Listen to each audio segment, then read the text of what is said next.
Well, hi everybody. Welcome to the show. Glad you could be here. Did I get a TikTok Shives from Dana in the chat? I don't think I did. She must not have been paying attention. She must have been dealing with something else. Anyway, hi everybody. Welcome to the show. I'm a jackanape, according to David Colby. I'm a jackanape. I love that. So as usual, I will be first of all, welcome. Thanks for being here, everybody. Good to sort of see you. Um,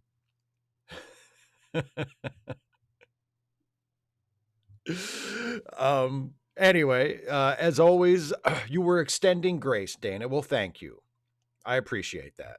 That's very nice. Um, I will be answering questions pre-submitted by my wonderful Patreon patrons and channel members for the first part of the show. So if you are with us in the chat and you have something that you want to talk about with me, a question, or especially if you were planning on being generous and tossing a super chat my way, if at all possible, please hold on to all of those until I get through the patron and member questions, because while I'm doing that, I'm not going to be paying attention to the live chat. But after I'm through with all of those, I will be paying my full attention to the live chat for the remainder of the show. So, having said all of that, let us begin with the patron and member questions. And the first one of those comes from Donovan, who says, "Hey, Steve, I know you weren't as fond of Andor as the rest of us, but I was wondering if there was a character you did really enjoy." Oh, yeah, Luthen. Luthen was amazing. I wish the show had been about him. I either wish that the show had been about him instead of Andor, or I wish they had just given his story to Andor so that the main character and title character of the show would have had, something to do for most of the series. No, I loved Luthen a lot. I thought that all of my favorite moments in the show, pretty much all of there are a couple moments that don't involve Luthen that I thought were very well handled, but for the most part, what kept me watching even when I was just completely, I had lost interest in everything else. I was like, Luthen, gotta wait and see what Luthen's gonna do next. So yeah, Luthen. Kurt Kessler, just curious with some hard and unsettling questions. Okay. 1, do you like tacos? If yes, to what level? Are they a snack or a treat, or are they literally their own food group? Also, I would like to know this top level answer to this demanding question: creamy, crunchy, or even natural? Okay, yeah, the questions were bullshit. I just wanted to hopefully give you a chuckle and let you know me and the wife love the political commentaries and the media reviews video essays. Thank you very much, Kurt. I appreciate that. I do like tacos. I would say more than a snack or a treat, but less than their own food group. I don't eat them that often, but I don't consider, like, when I get tacos, that's my meal. You know what I mean? Like that. There's a Mexican place near here that I order food from on DoorDash semi regularly, and if I order during the week and I'm trying to be an observant vegetarian, they have a really nice vegan chorizo that they put in the tacos that is just delicious. So I'll order 3 of those, and maybe like a side of French fries. This Mexican restaurant makes really good French fries too. Something like that, or if it's on the weekend or if it's on Saturday and I'm allowing myself to eat meat for my vegetarian cheat day, I might order, with like chicken or a fish taco or beef or whatever. But no, I don't eat them all the time. They're not a staple of my diet, but when I do order them, it's usually from this one particular place, and they're really good. So yeah, I like tacos quite a bit. And creamy, crunchy, or natural. Natural, actually. The peanut my peanut butter of choice for the past several years has been the Jif all natural, which is nice because it's natural, but it's not, you don't have to stir it. It doesn't get like the oil slick on top of it. But it's good. It's really good. That is actually more of a dietary staple than than tacos. But yes, and thank you so much for the kind words, and I'm glad that I can be of some use to you and your wife. Eric Byer, question for you and or Stuffy. What are the best ways to support our community in a time of rising prices and a shrinking safety net? Is it enough to donate to our local food bank? Thanks again for your time and for all that you do. You know, I just so happen to have Stuffy joining us via webcam, so I'll see if he has anything to say. Stuffy, what do you think about this guy's question? I'm sorry, can you give me the question again? Oh yeah, it's from Eric Beyer, and he says, "What are the best ways to support our community in a time of rising prices and a shrinking safety net? Is it enough to donate to our local food bank?" Well, if all you can do is donate to your local food bank, then yes, of course that's enough. We all have to do what we can and what we feel like we are able to do or like we are moved to do. And if we all chip in and do a little bit and do what we can, then hopefully that will be enough. But it's not any one person's sole responsibility to fix all the problems. So please don't punish yourself or be down on yourself because you feel like you can't fix everything. We all have to be in this together to fix everything. So just do what you can and hopefully eventually things will be better. Is that good? Is that a good answer? I think that's a great answer, Stuffy. Thank you very much. What Stuffy said. Neil Klein. Hello, Neil. You're a prick. I have binged watched your best Superman ever videos, and some of them left me sobbing like an infant. How do you find that much feeling that it gets past the words and into the screen? That George Perez tribute broke me. It was perfect. What sorcery is this? You're not a prick. You know what I meant. Yeah. The trick is to not have any walls up between you and the camera. I mean, when I do videos, if I am expressing a sincere emotion, then that's what I'm doing. I've made, it depends on the mode I'm in. I can be, and people who have watched enough of my videos know this, I can be incredibly sarcastic. I can be playing a character and be incredibly, ironic. And I can also be sincere and earnest. And if what I'm trying to put across is sincerity and earnestness, then that's what it is. And I'm telling you exactly how I feel. And if I'm describing a work or an artist, in the case of George Perez, whose work I really respect and who I have a lot of admiration for, then that's what I put across. And I don't hold back.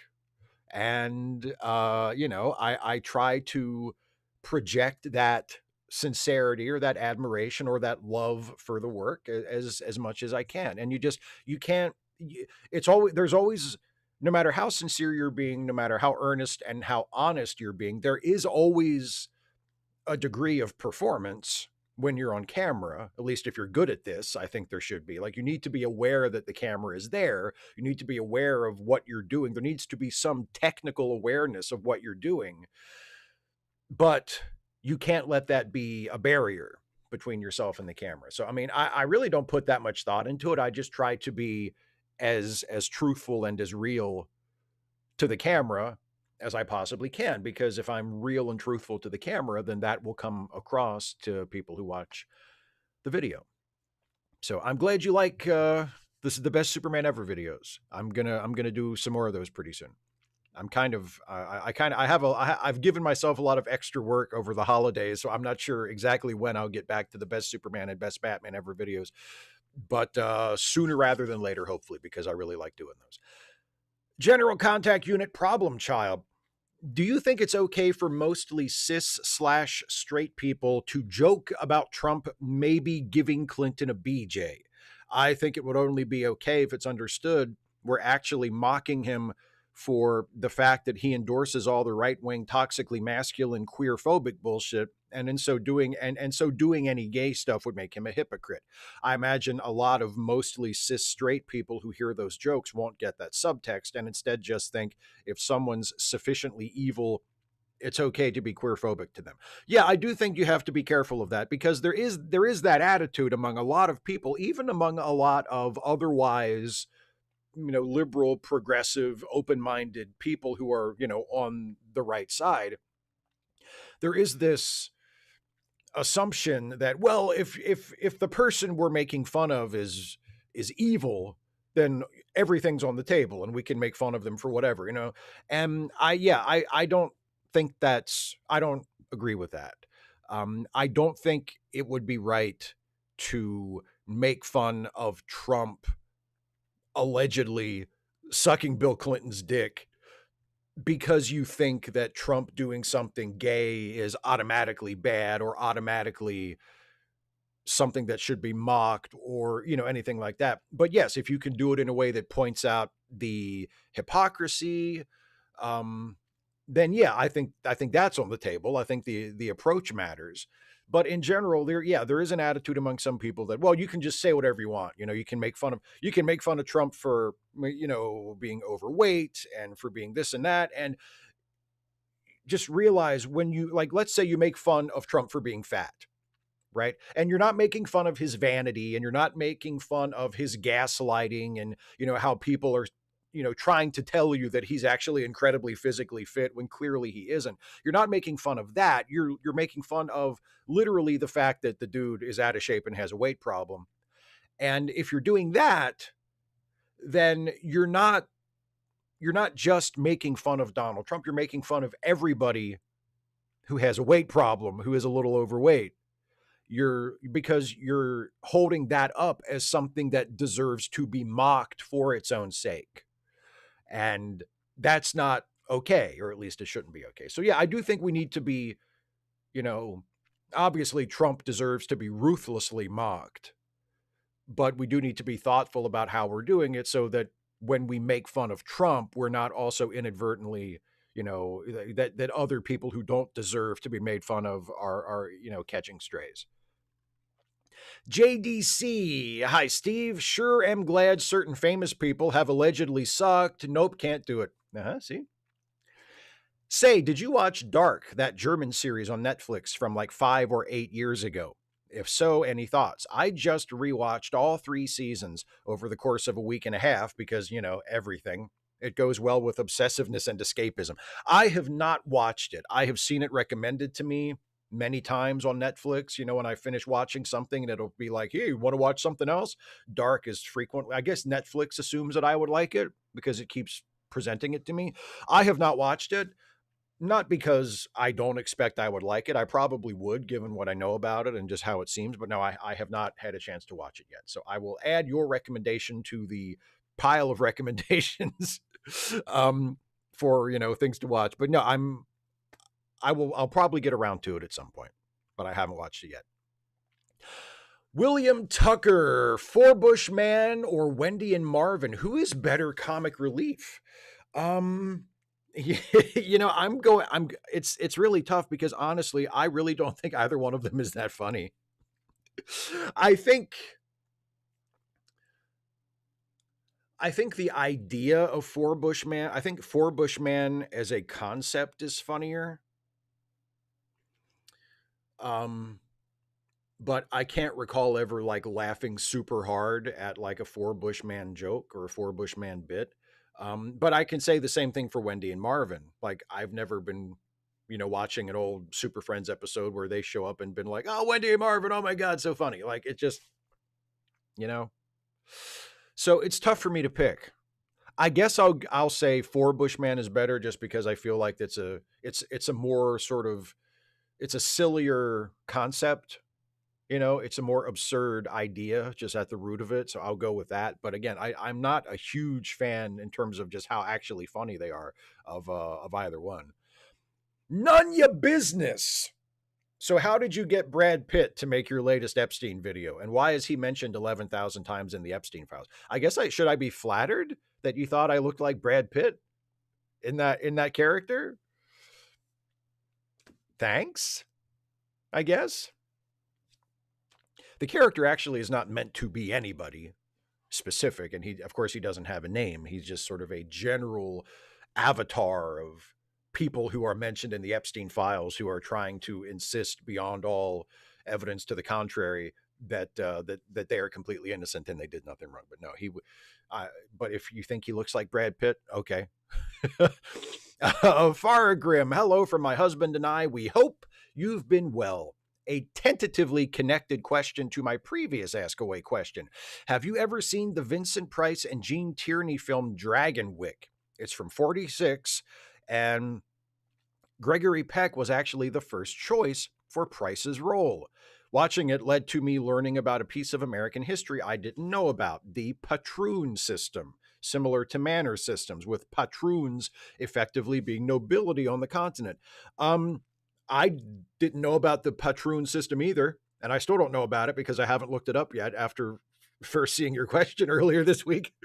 I have not seen that movie, but I really want to see it because it's really hard to think of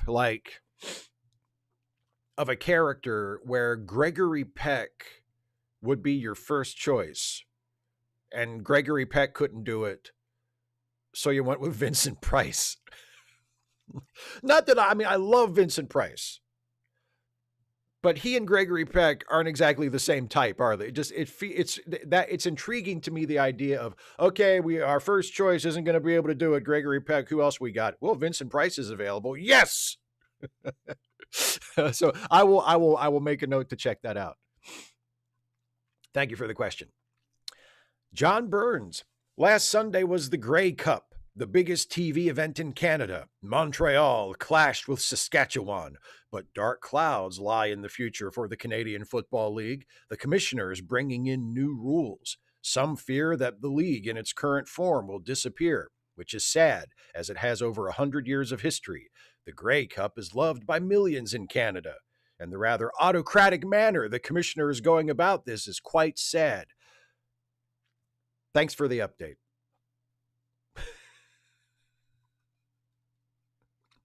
Brian, what happened to Jeremy Astor from season 3, episode 5, The Bonding?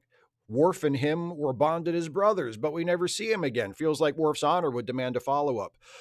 I really like the idea that Worf and Jeremy Astor are super close. We don't see any of it on screen, but Worf has a lot. They all have lives beyond what we see in the show. We only see a tiny little portion of their lives on TV.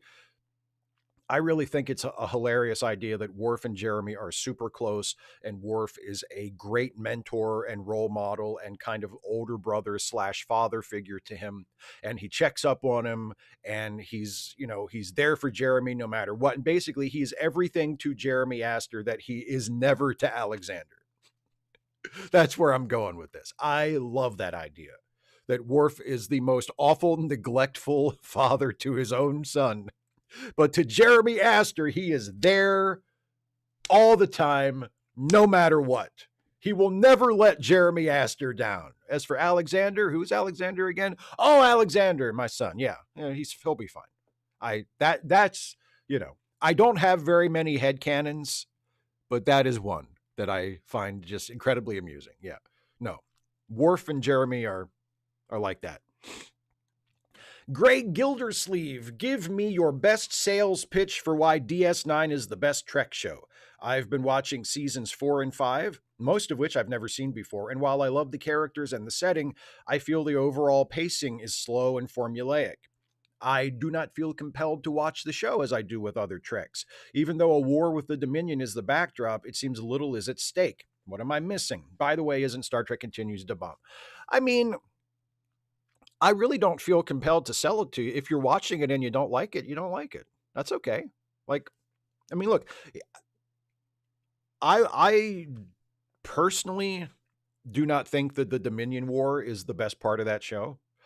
That being said, there are some really great episodes during that era of the show. I mean, In the Pale Moonlight is set during the Dominion War. Far Beyond the Stars is set during the Dominion War.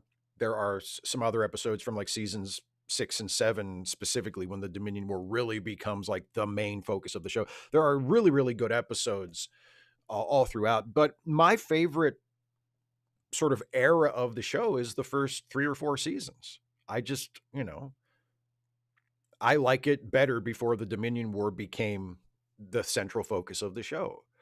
And yeah, you say you like the characters and the setting, or you love the characters and the setting. So do I. And that's really all I need.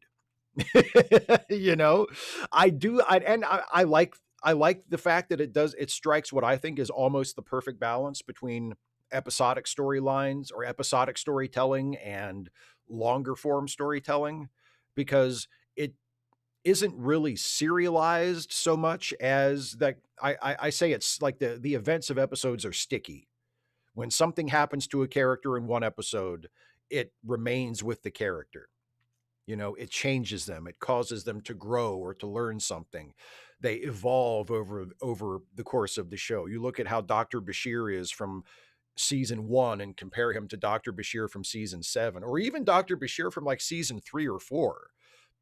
That character changes and grows and evolves in ways that most characters on TNG, even though I love that show, really don't. So those are the things I like about Deep Space Nine. And but again, like if it's not your thing, it's not your thing. That's okay. I don't really feel it necessary to try and sell it to you. If you're watching it and you don't dig it, okay. And yes, I really like Star Trek Continues, but I have to say, I like it. I like it in the context of it being a fan show. That's not what I want an actual Star Trek show to be. Like, I don't want Paramount spending money to make something like Star Trek Continues. But as a work of fan fiction, it's fantastic.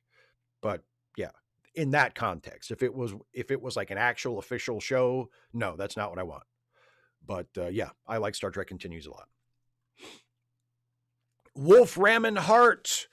When I was a kid, remember plug for one of those submitted video shows, something like swimmer teases baby shark and gets attacked. So I don't know if I ever saw the video, but no, I would have rooted for the shark. And wrong to blame the baby shark. So your recent trivia game and answer on what the Horta says reminds me, have you done a review of Devil in the Dark? And how can the lessons of Star Trek help convey the need to empathize and protect the endangered critters on Earth? I like how you tied it all together there. I wasn't sure if it was gonna, if one was gonna have anything to do with the other or not. First of all, this wasn't really your question, but since you brought it up, you say you would have rooted for the shark. Me too. I I am always on the side of the animal. When there's a video where like it's a human being mauled by a wild animal, I'm always 100% on the side of the animal. 100%. My favorite is the one of a hunter who wore doe scent to attract a deer, and this humongous buck like approached him in the woods smelling the doe scent and expecting that he was going to find, you know, a doe in heat and he was going to get laid, and instead he finds this fucking yokel in camouflage trying to kill him, and the deer like charges him and knocks him down and is fucking stomping the guy's nuts with one of his hooves. It's amazing. It's amazing. And my favorite part is this hunter's buddy is like, you know, 15, 20 feet away recording the whole thing with his camcorder and not helping his friend at all. It's great. It's fucking great. Fuck that guy. I wish the deer had killed him. But no, I have not done a retro review of Devil in the Dark. That's coming. I think actually I have that scheduled for next year. I'm doing a batch of sort of, you know, social issue episodes for my retro reviews next year, and Devil in the Dark is going to be one of those. So yeah, I mean it's a classic. I'll spoil it here. I really like that episode. So there won't no surprises when I review it. It's a really, really good episode. And how can the lessons of Star Trek help convey the need to empathize and protect the endangered critters on Earth? I think we can tie this in with the old idea of infinite diversity and infinite combinations. You know, animals have a right to exist. They have a right to be able to live their lives as unbothered by humans as we can possibly arrange it. You know, just because we have the ability to destroy a species, just because it would be more convenient for us to destroy or displace a species or destroy or disrupt their habitat, like that doesn't mean we should do it. We should have as much respect and deference for other living things as we possibly can. And I think Star Trek conveys that message, particularly beginning with TNG, because TNG sort of came about post environmental movement. There's some environmentalism in classic Star Trek, but the environmental movement, at least in the US, really became a big thing culturally in the 70s and 80s. And TNG is a product of that as much as anything else in the culture. And of course, there was also Star Trek 4, which came out the year before TNG started, which had an unabashed pro environmentalism message. So, yeah, I mean, I think Star Trek sends that message, that the natural world is to be loved and respected and protected as much as possible from human depredation. David Colby has 3 nickels. You know, Prey was pretty great. Oh, am I talking about Prey, the video game from 2006, which is about a person of color fighting evil aliens? Or Prey from 2017, which is about a person of color fighting evil aliens? Oh, no, I may be talking about Prey, the movie from 2022, which is, get this, about a person of color fighting evil aliens. It gets even weirder. Both Prey 2006 and Prey 2022 are both about Native Americans specifically. Wild, huh? That's my favorite coincidence. What's yours? The fact that for some reason there were 2 Wyatt Earp movies in 1993. Like, what? And then what was it? Was it 2003 or 2004 when there were 2 Truman Capote movies? Weird how those things happen, isn't it? Don Quixote. 2 weeks ago, I didn't submit any questions, although I was at home all week on vacation. I don't think I was always a procrastinator, but it seems to happen more as I get older. In your business, you can't make content if you procrastinate, so I'm sure you don't fall victim to it. Do you recall any time of your life that you did, though? Not so much procrastinating, but being lazy. Yeah, I went through a period in school, in middle school, where I was absent a lot. I wasn't like outright skipping school, like I wasn't playing hooky and going out and doing other stuff. But if I felt even like the slightest bit under the weather in the morning, I'd be like, I can't go to school today. And I racked up a ton of absences in like my 7th or 8th grade year, something like that. And by the time I got to high school, I guess I had outgrown it. And I really didn't miss very much class in high school at all. Like I had a really, really good attendance record in high school. But in middle school, I was just like, oh, I don't want to go. So that's not really procrastinating. That's just being lazy. But yes, um, now I'm kind of the opposite because I do work for myself. And yeah, if I don't make the videos, they don't get made. And then if the videos don't get made, I don't make any money and I don't pay the bills. So now I'm like the opposite. Now I'm always thinking of what the next thing is. And if I don't know what the next thing is, then I start to get a little anxious and I'm like, what's the next thing? What's the next video? I don't know what the next video is. I need to figure it out. And I always do end up figuring it out, but there is that sort of anxiety related to that. So and that to me, that's like the opposite of procrastination. That's, not, oh, I have to do this, but not now. It's okay. What's next? What do I do? What do I do? What do I do? And that's not really a problem. I'm fine. but it's definitely not procrastinating. And another one from Don Quixote, because if you are a patron and a member, if you so choose, you can submit 2 questions. Don Quixote says, for their second question, short question, iPhone or Android, and why? I have had Samsung Galaxies for the last 3 phones because I find I get used to any changes on newer models fairly quickly.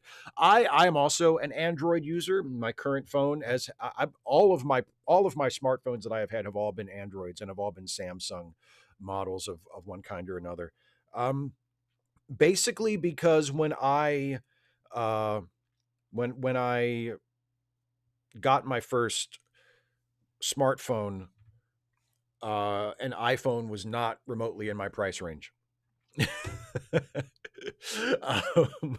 And I didn't want, and like, I think when I got my first cell phone, it was like a prepaid thing. It was like a track phone thing where it wasn't a subscription. You prepaid for a certain amount. And when you used up those minutes or that amount of data, then you could just add more to it. and the phones available were all Android phones, or the affordable phones available were all Android phones, and I just got used to those, and that's what I still have to this day. So yeah, they're fine. I'm happy with it. I have no complaints. So yeah, I'll probably keep using Android products. Glenn H, so many questions, so few characters. Hey Steve, no real question this week. But I noticed something that you should comment on. After watching one of your recent retro reviews, I realized something that the pedants didn't. No more food cubes. This was a very 60s idea that was dropped as the franchise progressed. I don't recall anybody in the 80s screaming, "How dare Picard eat real food?" Thoughts? Have a good show and keep up the good work. I mean, maybe like they had the food cubes in the 60s because I guess the food processors weren't that sophisticated. So the computer could make food, but it couldn't make like realistic food. It could just spit out like protein cubes or whatever those things are. So, by the time we get to Picard's era, they've got it all worked out, and you can order like a fucking chicken dinner out of the magic food hole, and it'll come right out, and it'll look and taste just right.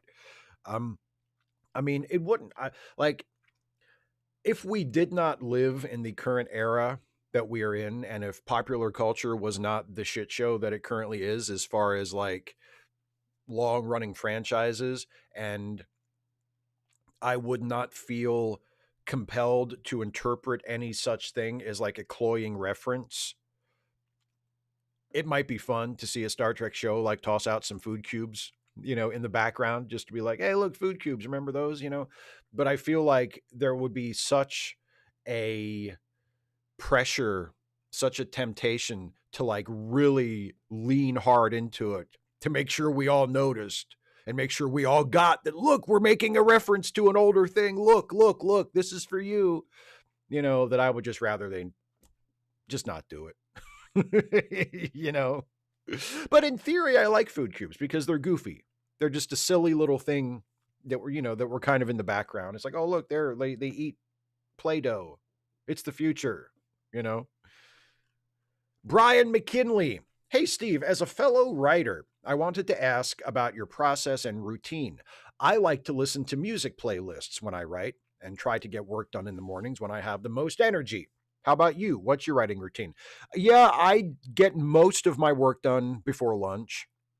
Depending on how much work I have to do that day, I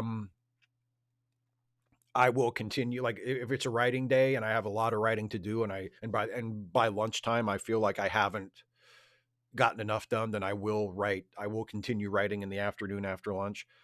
But yeah, I do. I get an early start. I get up early at 5 o'clock in the morning. I like to be working by 6:30 or 7 at the latest.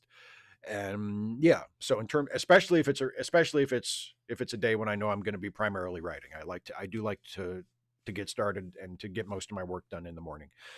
As far as music, I have actually found when I'm writing, I have found I work best with no music because the music ends up distracting me. Sometimes I have had success writing with like classical music in the background, and especially if it's a piece that I'm really familiar with, and I can just kind of it'll just kind of become auditory wallpaper, and I'm not really focusing on it. That can be okay. But in general, if I'm writing something and if I really need to focus, and especially if it's giving me some trouble and it's not flowing as easily as I would like, I can't have any distractions. I don't have any, I'm not listening to music or a podcast or anything. Like it's just me and the screen. Now, when I'm editing, if I'm at a stage in my video edit where I'm applying effects, or I'm doing like the Ken Burns effect, the pans and zooms and stuff to images that I'm using in the video, and I don't necessarily have to actually be listening to the video, I can just do it. I can handle it all visually. Then I will listen to music. I do like to listen to music when possible, when it's not a distraction during the editing process. But writing, very rarely will I listen to music while I write. Some random geek who still hates this whole system. The Dems cave on the shutdown, correct? I would say that's correct. 8 senators who are either retiring or not up for election until 2028 voted with the fascists. And what do we get out of it? What am I missing? Not only do the Dems know about the rotating villain political theory, they're actively using it to side with the fascists. And liberals wonder why I hate liberals, especially those who defend the center-right fascist light party of the Democrats, and after the huge electoral wins of the Dems, too. Yeah, that was frustrating. I mean, the explanation from those who did vote to reopen the government is basically, well, Trump was willing to let SNAP benefits run out and starve the poor. And, we didn't feel like there was any actual chance of winning any concessions from them. So we felt we had no choice but to, um, but if that was the case and that was truly the situation, why were there only a handful of Democrats who voted for it? And like, as you point out, and as many others have pointed out, Democrats who knew that they were not coming up for re-election soon. Yeah, it's not great. And here's another one from Geek, some random geek who could and probably would rant some more, but they're tired. I could use these 500 characters to expand on why I hate the Democrats, even though, yes, I hate the fascists more, but I think folks in your audience need to wake up about the Democratic Party. I don't blame Phoenix for not voting when the Dems do this, but Phoenix and Joanna still always need money. Capitalism is slowly killing them. And I post on my socials, some random geek in all places, of Linequin needing $250 by the 23rd for a phone bill. Who is with me to kill capitalism? Well, I'm sure there are a few people. And I'm sure that there will be links in the live chat from Geek for where you can go to help out our friends. And also don't forget charitylinks.page, which I will plug at the end of the show as well. If you have a few extra dollars lying around and you would like to put them toward a good cause and help out our friends who need some help to keep the bills paid. The Grumpy Monkey. Hey, Steve, have you ever seen 1 Hour Photo with Robin Williams? I watched it after my second favorite YouTuber, who is a movie buff, reviewed it on his channel, and it is now my favorite Robin Williams film. Given the types of roles he's known for, I don't think this movie would have worked if a more serious actor played the lead. The ending really stuck with me. Williams's performance there helps us not excuse his character, but understand him. Would love to hear your thoughts if you've seen this film. Yes, I really, really like that movie. I agree with you. I think it's terrific. I think Robin Williams is obviously the key to it, makes the whole thing work. It's one of his best performances. Obviously he was mostly known as a funny guy and he was hilarious, but he was a great actor. Like, comedic actor, dramatic actor, whatever. He was just a great actor, period. And some of his best performances are the more dramatic performances. I mean, he's great in 1 Hour Photo. He's great. He's fantastic in Good Will Hunting. He's great in Insomnia. I mean, he's the World According to Garp. I mean, he's great. He's a great actor, or was. Rest in peace. He was a great actor. And yeah, 1 Hour Photo is terrific. I haven't seen it for a while, but I always remember that scene where he sneaks into the house. He's like in somebody else's house when they're not home, and he's kind of making himself at home. And there is such incredible tension in those scenes. Like, he's committing such a trespass and such a violation. And the people who live here could come home and catch him at any moment. He has no idea when they're going to come home. And he's just like making himself at home in their house. And the nervousness and the anxiety and the tension and the precariousness of this scene is, comes across so vividly in the movie. It's just a really, really well done sequence. And the whole movie is terrific. So yeah, I'm a big fan of Robin Williams' more serious side and a big fan of 1 Hour Photo. I'm glad you like the movie too. David K, some North and South questions. It must be my birthday. Is the series too sympathetic to the antebellum South? Is series 3 actually that bad? Who is the best villain? Okay. Yes, it's way too sympathetic to the antebellum South. Absolutely. I will acknowledge that as a huge fan of North and South, as a lover of North and South since I was a little kid and watched it when it first came on TV. I will say unequivocally way too sympathetic to the antebellum South. Um is series 3 actually that bad? Yes. Yes, it is. Now, I like it. I watch it and I think it's a hoot. Like, it's great to watch and laugh at. It's wonderful sort of riff tracks fodder, but it's terrible. It's terrible. It should never have been made. I mean, they wanted to do another North and South series. They couldn't get Patrick Swayze to come back and play Ori again. So they did it anyway. And that was their big mistake. Like, what are you doing? Swayze's not going to be in it. All due respect to Robert Reed, who played the great George Hazard, who was the other lead, who was the co-lead with Swayze. He's great. He's great. But you need both of them. You know, you need both of them. So yeah, series 3 is pretty bad. And who's the best villain? Oh, it's David Carradine. He's fantastic. David Carradine is the best villain. Yeah, for sure. MW Ridra is heartbroken. My greyhound Xena lost her battle with cancer and we had to put her down. I'm so devastated. What really gets me, though, is that though she had constantly been crying in pain, when we got her ready for the car ride to the vet, she perked up a bit and began wagging her tail, weakly excited for a car ride. I felt so guilty. Did you feel guilty at all when you had to put your cat down? Like, it's not rational, but I still feel like I betrayed her. And then there's also a pic that was included there of dear sweet Xena. May she rest in peace. I'm really, really, really sorry. I'm really, really sorry. I didn't feel guilty when we had to put Audie down. Well, I guess I felt guilty for not having seen her more in the interval because when my wife and I split up, Audie stayed with my ex-wife.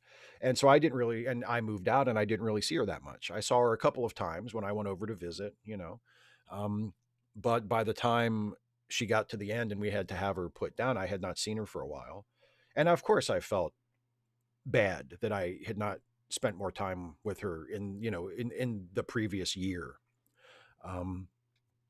But in terms of actually putting her down, did I feel bad?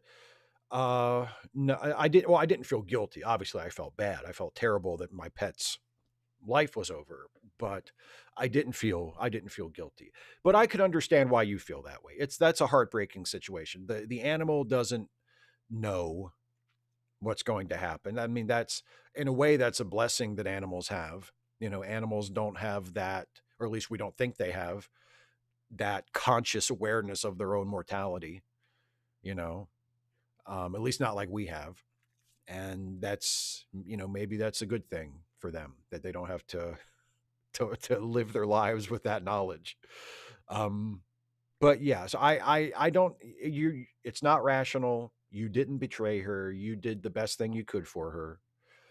But I do think it's understandable that you feel that way. I do. But again, I'm really, really, really sorry. My condolences on the loss of Xena. Next question from Matthias. Hi, Steve. As an advocate of equality, I hear you use the word queer in your videos, but as a child of the 80s, I was taught that the word queer was a derogatory term, and so even to this day, I feel uncomfortable when I hear it used. But am I right in thinking that the word queer has now been reclaimed by the LGBTQ plus community, much as I gather the Black community reclaimed the N-word? Or is queer intended to refer to a type of sexuality that wasn't envisioned by the original LGBTQ acronym? Basically, yes, it has been reclaimed, but it, much like the N-word, the usage is important. For instance, for the N-word, I think it's probably inappropriate for any white person to say it ever. A Black person, if they so choose to use the N-word, then that's their business. As a white person, I think you should probably just avoid it. with queer, I think, and again, I'm saying this is me as a cis hetero person, so I'm not necessarily the best person to ask about that either. But my understanding from paying attention to LGBTQ people who use the word and who talk about it, if you are using it to describe a group of people, and you say like, queer people, queer kids, queer teenagers, etc., and you're using it in an obviously non-derogatory way, then yes, it's sort of a broad definite, it's sort of a broad term for gay people, trans people, bisexual people, people who are gender fluid. Like it doesn't refer to any specific flavor of queerness. It's more of a broad term that describes people who maybe, have multiple identities within that spectrum, or, don't have any single identity that they closely adhere to. But it's like that is, what I think, what I think the situation is. But I think you could still use it as an epithet. Like if you used it, and if you attacked somebody and called somebody a queer in like a really insulting, hostile way, then obviously that would be offensive, or if you referred to, people as a group as, all those fucking queers, like, that's not okay. So usage matters a lot. But yes, I do think it is an acceptable term if it's used.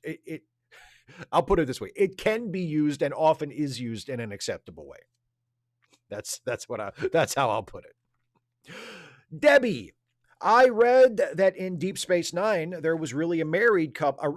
There was really a couple married from the show in real life. I believe it was 1997. Is that true? Yes, and it was Nana Visitor and Alexander Siddig, who portrayed Major Kira and Dr. Bashir, respectively. They met on the show, and they got married, and they were married for, I guess, about the second half or so of the show.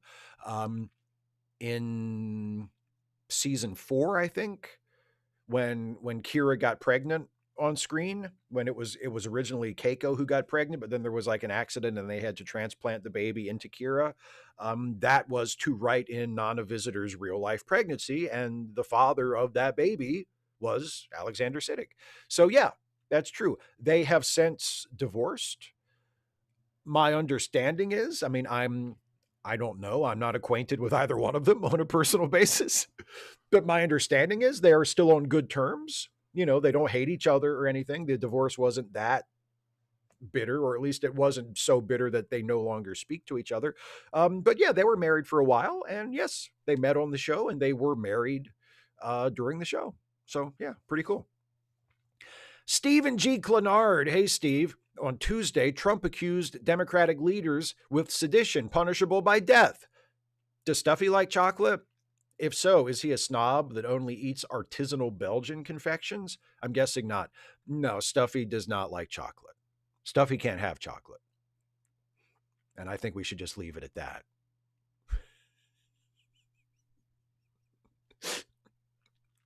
And yes, funny you should mention, yes, Trump did accuse Democratic leaders of being traitors and saying they could be punished by death. And what was their crime? They just pointed out that military members can and should refuse to carry out illegal orders. And why would Trump be so mad about that? Weird, right? So random. Agent Meister, Peldor Joy, Steve, when I was a lad, there was a weekly magazine that featured, among other things, tech specs and cutaways of the various ships featured across the Star Trek franchise. I always thought these were great to look at and would spend hours poring over them. There were also a section that followed the evolution of things like uniforms, ships, and phasers. I know all this is gravy and that it's the story that counts, but was there ever a time that you had an interest in this side of Trek? I think it's fair to say there was a time when I had a greater interest in it. It was never something that I cared about all that much. But I think when I was a teenager, I was more interested in it than I have been as a grown-up. and I was more sort of open to it. Like I had a copy of the Klingon dictionary. I never did anything with it. Like I sort of I read through it a little bit and realized pretty quick, oh, this isn't for me. This I'm not going to be that kind of a Trekkie, you know. Like I don't give a shit about this, and I actually think this is kind of dumb. So I'm just going to set this aside. Um, and I was never really into like the technical manuals or anything like that. But one thing that I still sort of have an interest in to this day, or at least I have opinions about it. I'm not necessarily like super interested in it, but I have opinions about, and that is uniforms. You mentioned the evolution of uniforms. Um, I do have thoughts about Starfleet uniforms, and I do definitely have my favorites and least favorite Starfleet uniforms for sure. I liken it to in the wrestling fandom part of my brain. It's like my interest in championship belts. I am kind of a belt nerd as a wrestling fan, and I'm a little bit of a uniform nerd as a Star Trek fan. So yeah, there's a little bit of it there. But again, I was way more interested in that kind of stuff when I was younger. Not so much today, but it lingers. It remains. Working brilliantly clever nickname. Fix before submitting. Nicely done. Good job. This is Dana, everybody, by the way. Hi, Steve. Happy Friday. On Wednesday's live stream, you talked about the new Ken Burns documentary you'd started watching. Have you finished all the episodes yet? What do you think of it? How many documentaries by Ken Burns have you watched? Are there any you've seen that aren't any good? How would this one be ranked among the others? And if there are any you haven't seen, what's the next one you'd like to watch? Okay. I have seen it all. I've watched this is the American Revolution, the Ken Burns documentary that just came out. And it was 6 episodes. And I watched the last one today. And it was great. It was great. I ordered the DVD or the Blu-ray. I got on my phone and ordered the Blu-ray as soon as I finished the last episode. I thought, I want to own this. I want to have this on my shelf. It's great. It's wonderful. It's what you would expect from a Ken Burns documentary, especially a Ken Burns American history documentary. It completely obliterates the simple, reassuring, comforting kind of legend version. It's it's beyond warts and all. It's like it's all warts basically. But it's dramatic, it's compelling, it's really moving at times.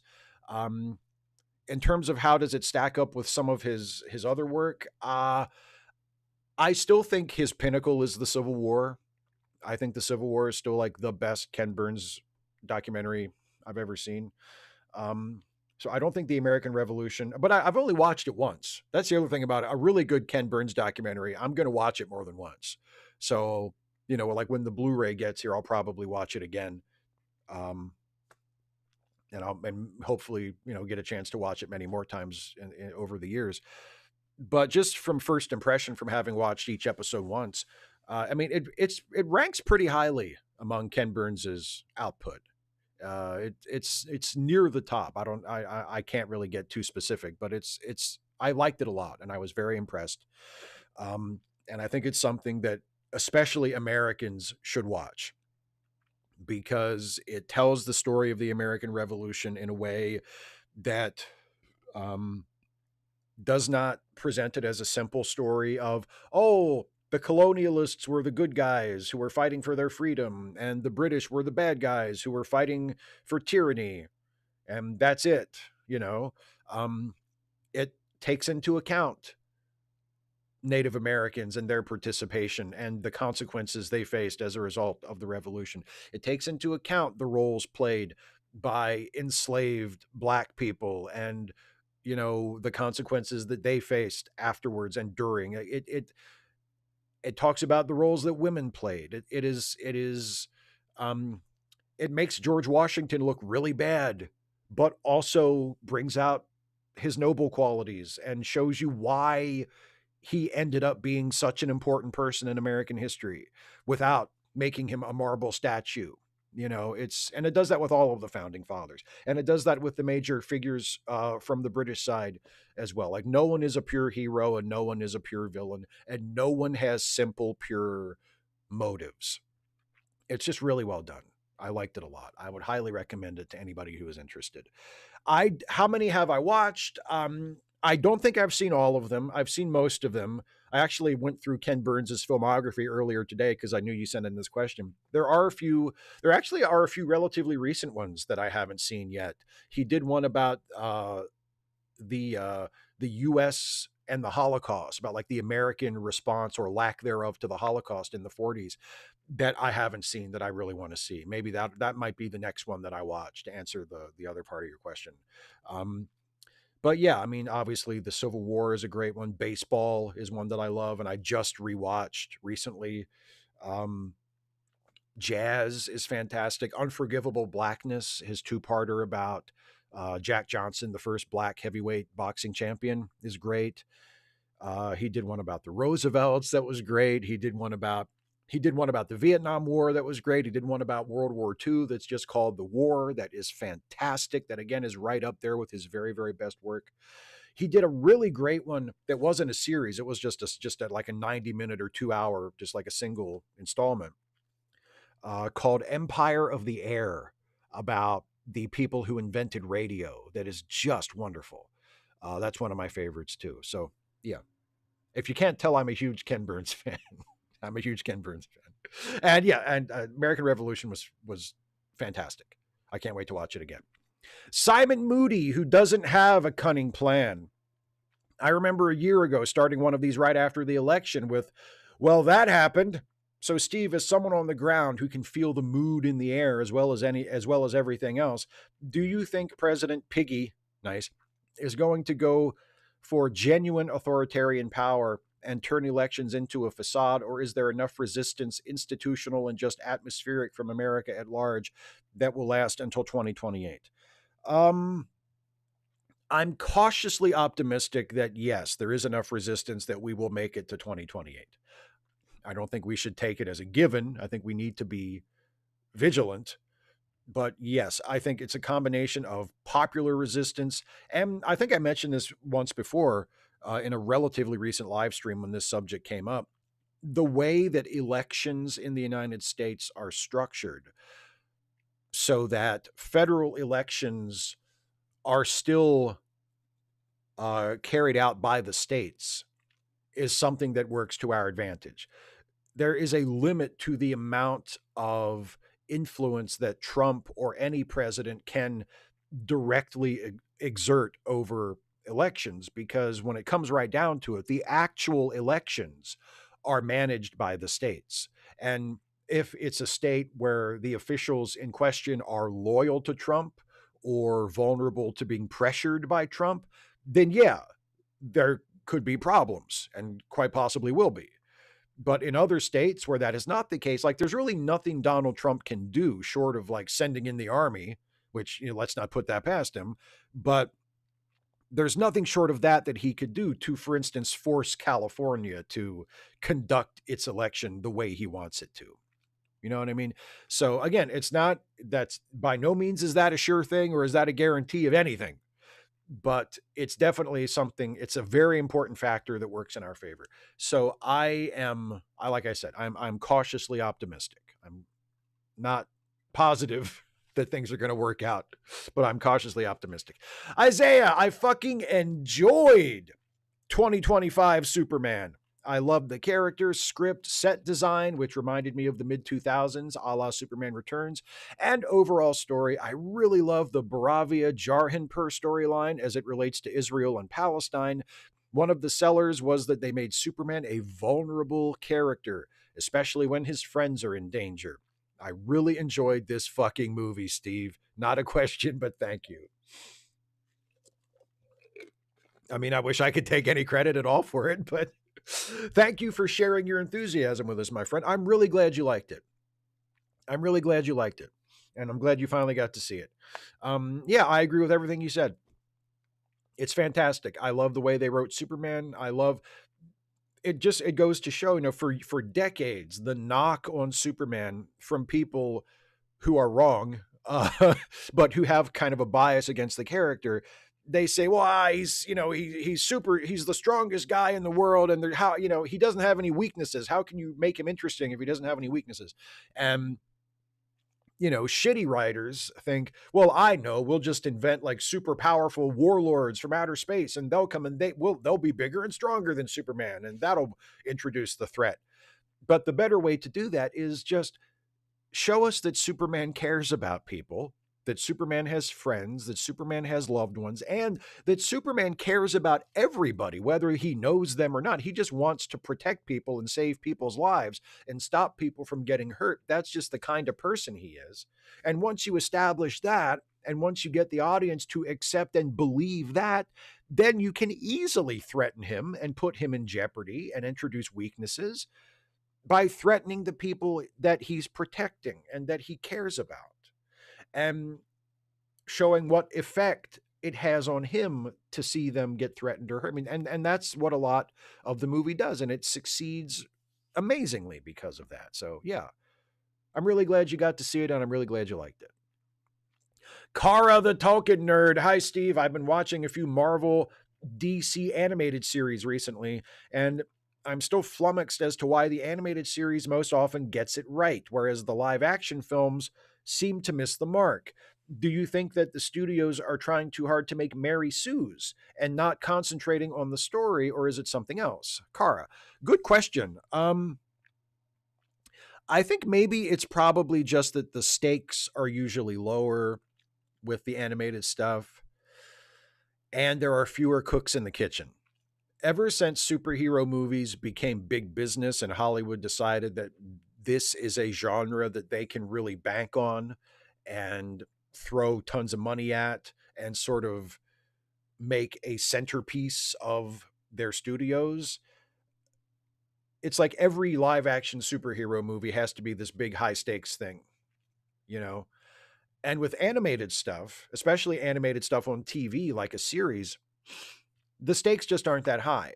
And there are fewer cooks in the kitchen, like a showrunner, a writer, an executive producer, whoever the key creative person or creative people are on that show, probably have a lot more leeway to do the show they want.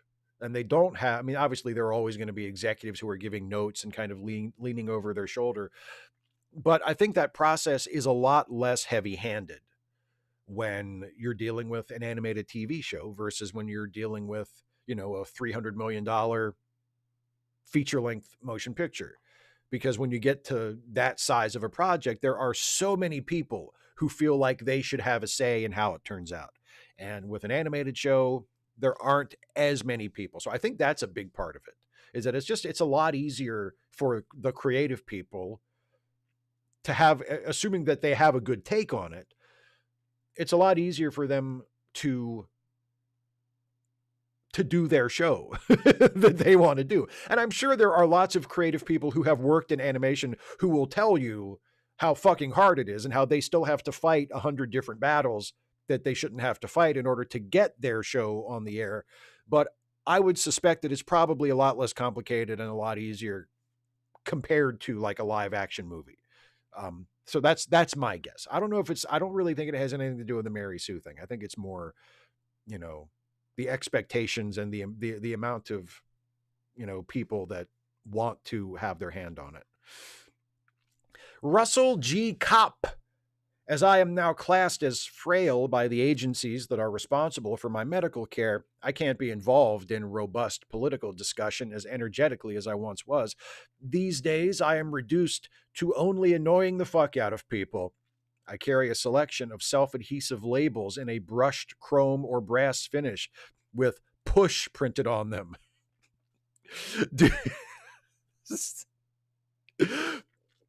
Do you, or indeed the members of your audience, have any petty revenges that you use to add to the woes of those that deserve it? I would love to hear people in the chat share their examples. Whenever I see that there is a police car behind me when I'm driving, I always make sure to drive like 1 or 2 miles below the speed limit. That's my little petty revenge. If I see a cop behind me, I don't go so slow that I'm obviously fucking with them or that I'm like being annoying, but like set the cruise control like 1 or 2 miles below the speed limit and then just keep it right there while that fucking cop is behind me. It says he's not going to get where he's going any faster than I am. Unless he passes me, which is fine. I can't control that. But yeah, yeah. That's my little petty revenge. And you know what is really fun? When there's an ambulance behind you and they're going really fast and they've got the siren going and the lights to just like go the speed limit and not pull over and they're stuck behind you. And then if there's no traffic coming the other way and they try to pass you, then you swerve over and like it's, oh God, it's so much fun. And our last two questions are also from Russell. Not Russell Kopp, the other Russell. Hi, Russell. First, hey, Steve. I did mean it as a joke, by the way. I know the writers can do with Worf as they please. It's the beauty of fiction. Also, I wanted to clarify my thoughts on Scott Bakula. This was what we talked about last week. Sure, he can do any project he wants, but show business is a business. Like retail without customers, you have no business.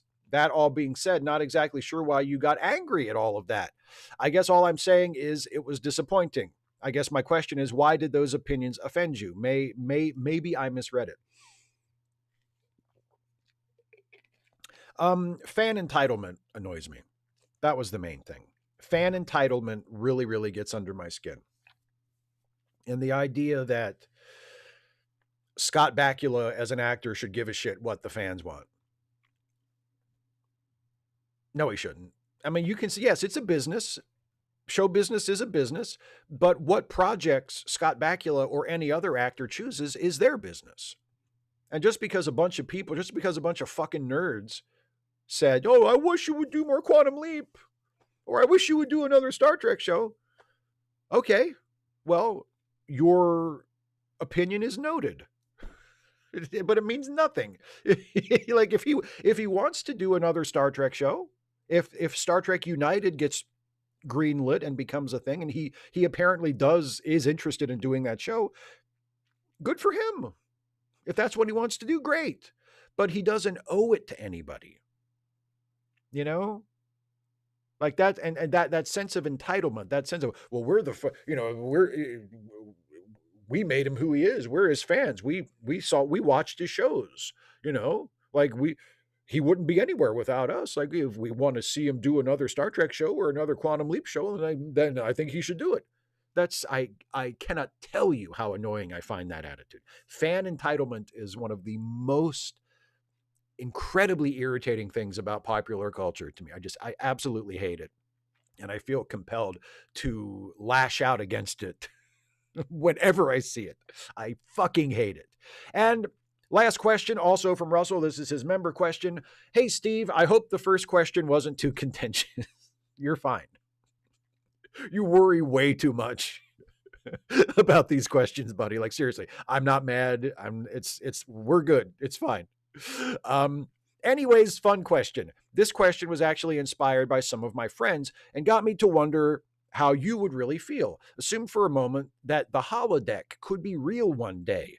Would you vote to outlaw them or would you use them?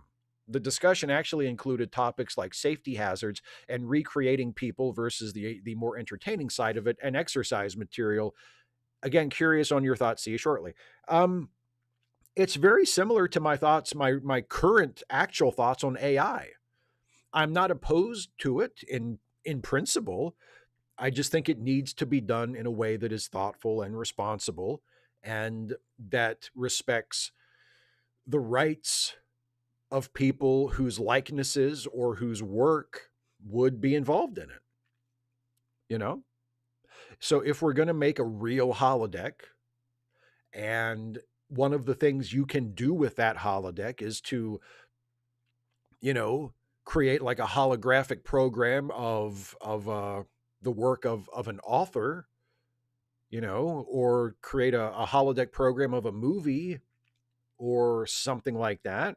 If that work is copyrighted and is owned by someone who deserves to earn an income off of that, or who has a legal control over how that work is used because they own the rights to it, then I think we need to figure out a way that all of those rights can be respected, and all just compensation can be paid to people who deserve it. And, if we can solve all of those problems and also find a way to do it in a way that is environmentally more responsible, then I actually don't have a huge problem with AI. I mean, the quality of the work might still be garbage. Like, that may always be a problem. But in terms of like the moral objection to the way it's used, if it was done in a way that respected the rights of artists and didn't take money out of people's pockets and didn't use their work without permission and didn't use people's likenesses without their permission and didn't allow people to sort of co-opt it and use it to make porn of people and use it like to harass people, and if it was economically and environmentally sustainable, then, I mean, I don't have a problem with it. And I wouldn't have a problem with the holodeck either, given all of those conditions being addressed. So no, I don't, I don't think I would ever vote to outlaw it. I would advocate for it to be, created and used in a responsible way. All right. That's it for the patron and member questions. I'm going to go, see, as always happens around this time, my live chat viewer craps out on me. So I'm going to go ahead and fix it. And then it'll be time for a Stuffy and Friends short, because this is this time of the show when I have completed answering the patron and member questions. And before I turn my full attention to the live chat, I show you all a brand new Stuffy and Friends short, which is about to happen in just a few moments. So those of you who are watching the live stream get to see it right now before anybody else. This short that you're about to watch will go online on this YouTube channel tomorrow as a standalone YouTube short. But since we're all here anyway, why don't we watch it right now? Please enjoy this brand new Stuffy and Friends short.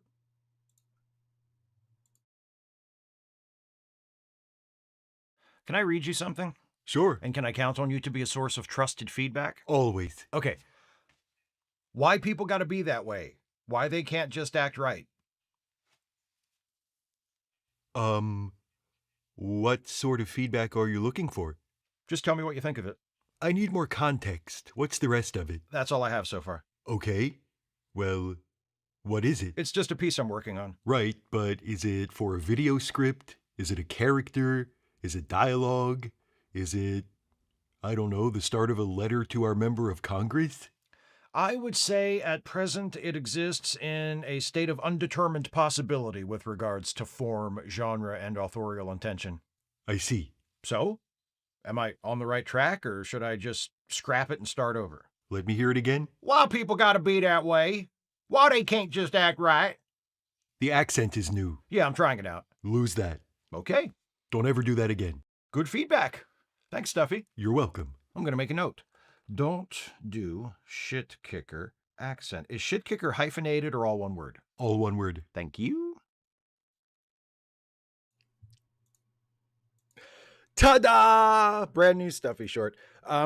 Okay, let's see what's going on in the chat. By the way, next week is Thanksgiving here in the good old US of A, and that means Turkey Day, and that means there will be a brand new Stuffy and Friends Turkey Day video, and it will come out on Thanksgiving on Thursday.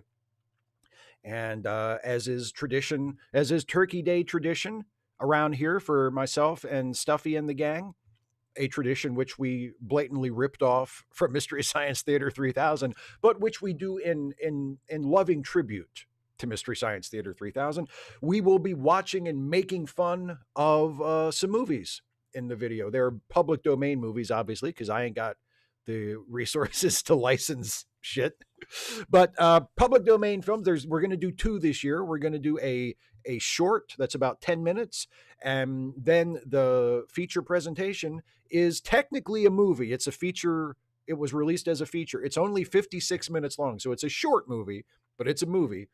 And that will be on on Thursday, the annual Stuffy and Friends Turkey Day special. So it's all done. It's uploaded now and ready to be released. I'm very pleased with how it turned out. It's always a big highlight of my creative year. The Stuffy Turkey Day video. I really it's a lot of extra work, but I really enjoy doing it, and how they come out. They always wind up being some of my favorite videos that I make every year. So I'm looking forward to sharing that one with you on Thursday. And now let's see what's going on in the live chat. Um, oh, there was a super chat earlier from Debbie. Says thanks for all you do. Thank you, Debbie, very very much. I appreciate that. Okay. Oh, geek. Yesterday was Transgender Day of Remembrance, and thank you for reminding us. That's very important to keep in mind. Dana says all one word in unison with Stuffy. Hey, great minds. Kane 20C says finally a reason to look forward to Thanksgiving. Well, I hope I don't disappoint you. Stephen G. Clarence says I'm a threatened Stuffy with a Mars bar. I mean, are you going to cram it down his throat? Because I mean, unless he chooses to eat it, I think he'll be fine. It's not kryptonite. He's not going to be like, oh no, get away from me. Like, as long as he doesn't eat it, he's okay. Oh, Brelly Ghost says, how did the conception of the Stuffy and Friends happen? How did you decide each voice? So Stuffy, I have had like legitimately since I was a kid. Like Stuffy really is my stuffed animal from when I was a kid. That's just the voice that he has. Like when I sort of what does Stuffy sound like? That's his voice. It just kind of came out very naturally. Really all of, I mean, okay, so there are a couple there. If you go back on my channel and you watch some of the older Stuffy videos from back before I got divorced, there are some characters that no longer appear in the show in the new episodes because my ex-wife got those in the divorce.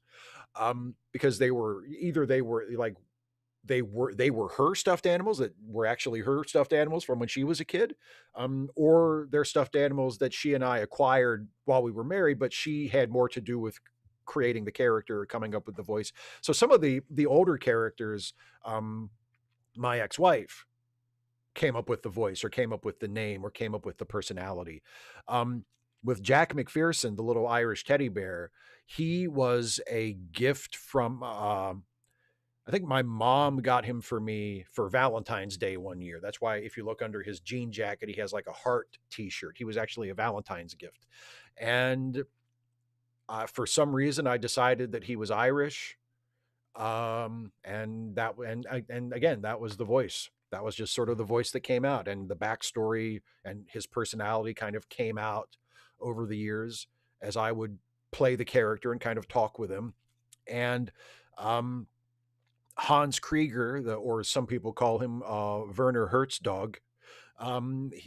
He was obviously created as a riff on Werner Herzog, who is one of my favorite filmmakers and obviously a very well-known and celebrated and unique personality. And so a lot of his personality and his voice and his outlook comes from Werner Herzog, and his commitment to being an artist, because Hans is an actor, or at least he wants to be an actor. He's an aspiring actor, and he takes his craft very seriously, and that's sort of the defining characteristic of him. So yeah, they all sort of came about in different ways at different times, and developed in their own ways.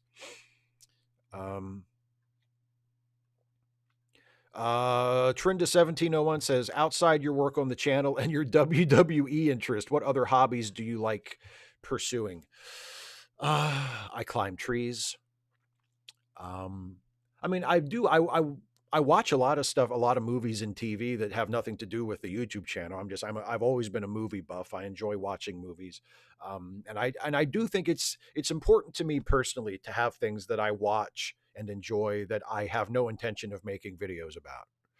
You know, like not everything is churned out for content. I think that's very important. I love baseball.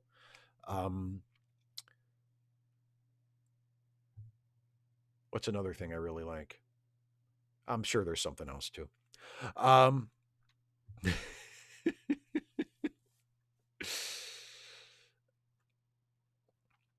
Darth Eddie says the colored food cubes did reappear twice in the Enterprise Mirror Universe two-parter when Mirror Phlox is seen casually eating some, and in a season 3 Strange New Worlds episode. Oh, I didn't catch the Strange New Worlds one. I'll have to go back and look for that. I didn't catch that one. Michael Handeline says, what's your least favorite of the major holidays? Least favorite? I don't know, man. I don't really have I guess Easter, because what the fuck is that? Do we need Easter, really? Especially like so soon after we have Thanksgiving in November. We have Christmas in December. And then like a week after Christmas, there's New Year's. And then what? We get 2 or 3 months off. And then like in March or April, it's fucking Easter, which is like a second Thanksgiving. Like, what the fuck? Do we need Easter? I think we can do away with Easter, personally. Stephen Clenard says, so what is Stuffy's kryptonite? Asking for a friend. Asking him for a favor, because he's helpful to a fault. So if you ask him to help you out, he can be very easy to take advantage of. Knit Crochet Tiger says Stuffy's voice is a lower register of droopy from Tom and Jerry. Yes, there are certain commonalities. I didn't consciously do that. I didn't say I'm gonna make him sound like droopy, but yes, there's definitely a lot of droopy in there.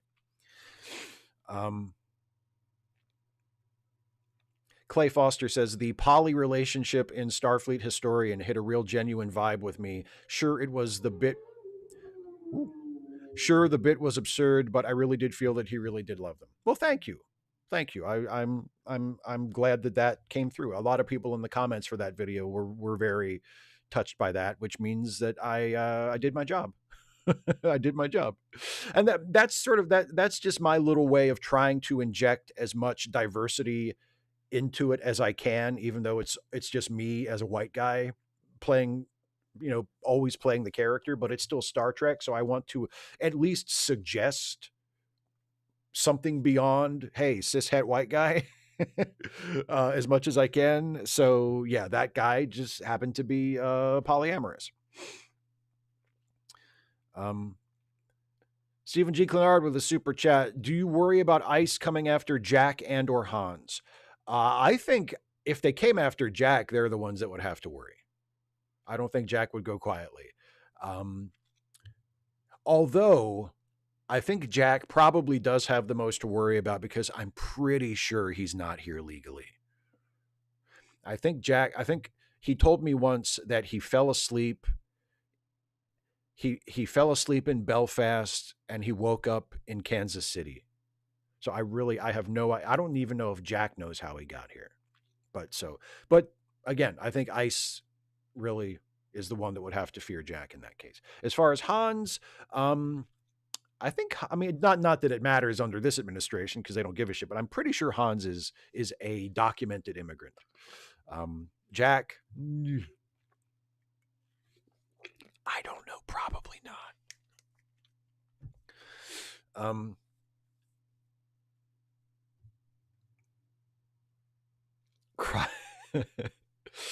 Blade Winter says, who do you think Bubba is? Do you believe the story or just want to? Well, of course I want to believe it, and I want it to be Bill Clinton.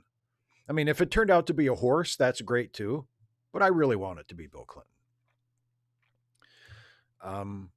Neil Klein with a super chat. Thank you, my friend. Just a quick question. Ever watch Babylon 5? Thoughts you can share? Yes, I watched Babylon 5 when it first came on. I watched it back in the day when it was airing on TV. I like it a lot. I love Babylon 5. I was not really a big fan of the first season. And when I did a rewatch of it several years ago, I found season 1 to be better than I remembered it. Because when it was originally on and I thought the season 1 was just fucking dire. I was like, Jesus Christ, how is this still on? And then once Bruce Boxleitner showed up, it started to get a lot better for me. I thought season 1 was better the second time around when I watched it as, a grown-up after 30 years. But it's still not, the show gets a lot better after season 1, if you ask me.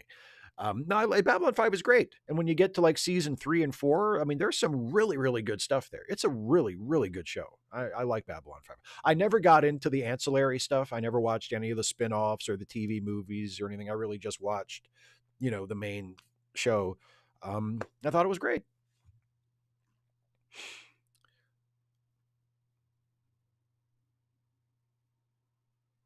Oh, Geek says, is what Stuffy saying in answer to the question, was he saying that to me? I think he was saying that to everybody. I think he means it for all. We all do our part, you know?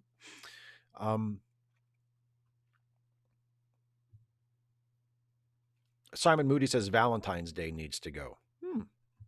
I mean, it wouldn't break my heart. It's a greeting card holiday. If you're in a relationship and you love someone, do you really need like a special day once a year to tell them or demonstrate how much you care for them?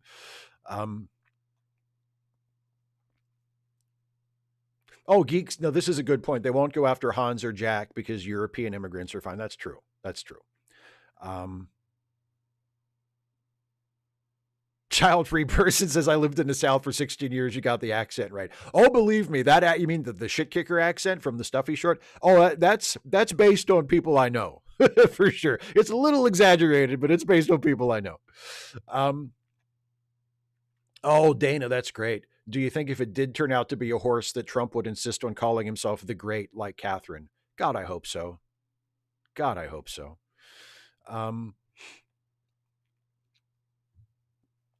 Geek says, on Easter, what is Jesus? What kind of zombie is he? A lich or a revenant?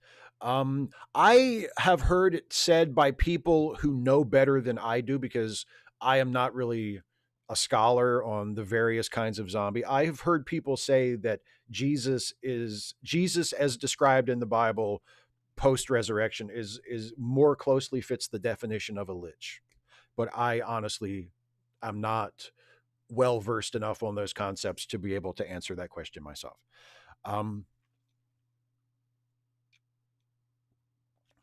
Stephen G. Clenard says Babylon's 1 through 4 were pretty meh. I was surprised JMS got another bite at the apple.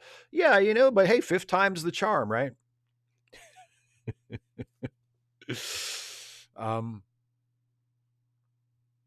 Knit Crochet Tiger says, I was with my boyfriend for 6 years. We both agreed no Valentine's Day. I do not need corporations telling me when or how to show my partner I love him. There you go. Absolutely.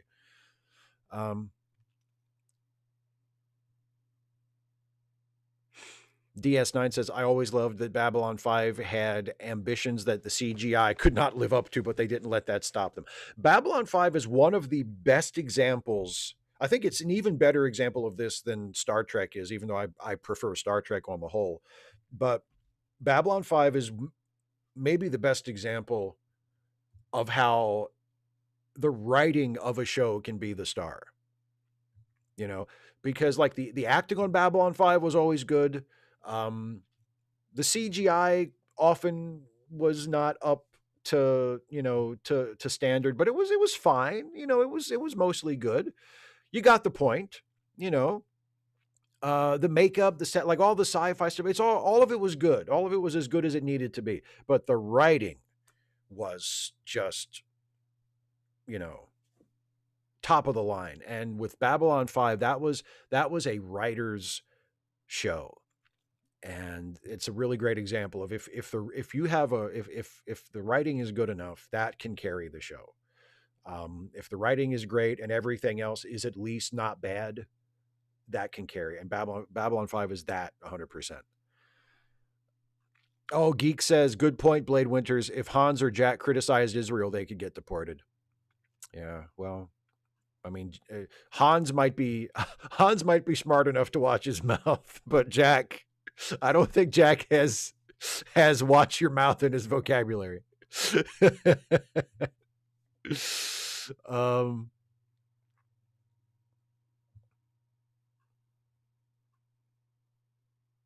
Oh, Michael Handeline says Jesus isn't a lich because his soul isn't stored elsewhere. Okay, so that's I don't even know that. Is that one of the defining traits of a lich? Yeah, well, I guess his soul is still in his body. I guess that's because he's resurrected. So like his soul would still be in his body after he comes back, because he's crucified and he dies, and then there's the harrowing of hell which is Jesus going to hell and kicking ass. So his soul goes to hell and kicks ass and then comes back and is back in his body. So when he's resurrected, like he's still he's Jesus again. He has his mind and his every. So yeah, I don't know. Steve Schmaling says, where do you find the public domain films for your Turkey Day special? Have you considered riffing Charade? I don't think I have considered riffing Charade, but I from the Internet Archive, usually there are lists of public domain films, and often like a film that is public domain is available on the Internet Archive. Sometimes you have to be careful because there are also films on the Internet Archive that aren't public domain that just wind up on there. So you can't just take whatever you want from Internet Archive and assume it's public domain. You have to check it out and make sure. Actually, like this year, the main movie that we're riffing this year, the actual version of the movie that is going to be in my video is like I originally downloaded the movie from the Internet Archive, but it turns out the version that was uploaded to the Internet Archive was recorded from Turner Classic Movies. So there's the little TCM bug in the corner, not for the whole thing, but it just kind of fades in for a few seconds every once in a while. And I was not really comfortable with that because I didn't want, even though the movie is in public domain, I didn't want it to look like I was stealing a movie from TCM. But there is another version of it on Wikipedia on a Wikisource, and that is from another source that was not taped off of TCM. So that's the one that we actually use in the video. But I originally downloaded it from Internet Archive. But yeah, Internet Archive is a really good resource for that kind of thing. That's right, Stephen Clenard. Hell ain't gonna harrow itself. Oh, hi, I like Mandalorians. I'm glad you could make it. I guess I'm sorry you're having trouble sleeping, but I'm glad you're here. Oh,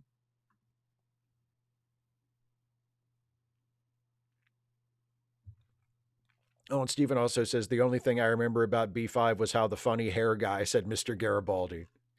Mr. Garibaldi. Yeah, and I love that you call him the funny hair guy. It's like, oh, you know, the funny hair guy from Babylon 5. I instantly know exactly who you mean. Oh, but see, Knit Crochet Tiger says Jesus is a lich. He had his 12 apostles drink his blood, so Jesus made 12 Horcruxes. So now we have some disagreement over the lichhood of Jesus. Brelly Goes says, are you a fan of the Blade Runner franchise? Blade Runner 2099 miniseries will be the next Blade Runner. I think Blade Runner 2049 was fine, was good. I liked it. I'm mostly just a fan of the original. I think my favorite is the director's cut,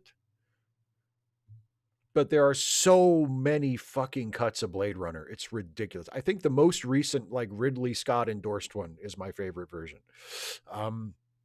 But yeah, the original Blade Runner I love. It's a great movie. Steve Schmeling says, Jesus is of the body. Jesus is Landru. Yeah. Yeah. And if he finds out that you're not of the body, he'll look at you and point and do like a really creepy scream. Oh, this is okay. Some random geek says, how do you feel about the House denouncing the horrors of socialism and 86 Democrats voting with the fascists on that? It's embarrassing. It's embarrassing. I mean, I guess if I want to take the most charitable view, you can say, like, well, the Democrats who voted for it, they can use that vote, you know, to counteract any accusation by Republicans that they are socialists. You know, like if they're running for re-election and their Republican opponent says, my Democrat opponent is nothing more than a socialist. You know, they can say, no, I voted for the bill to condemn socialism. See, but what they don't get is Republicans don't give a shit. They're going to call Democrats socialists no matter what. They don't care. A Democrat can make it their sole. A Democrat can be the most like centrist, middle of the road, milquetoast liberal imaginable. And they're still going to get called a socialist by Republicans because that's what Republicans do, and they don't give a fuck whether it's true or not. So, like, there's no reason to vote for that bill. It's embarrassing. It's embarrassing. Super chat from Kirok. In regards to my member question, what is your favorite holodeck episode in all things Trek? And what is your worst episode? Favorite holodeck episode?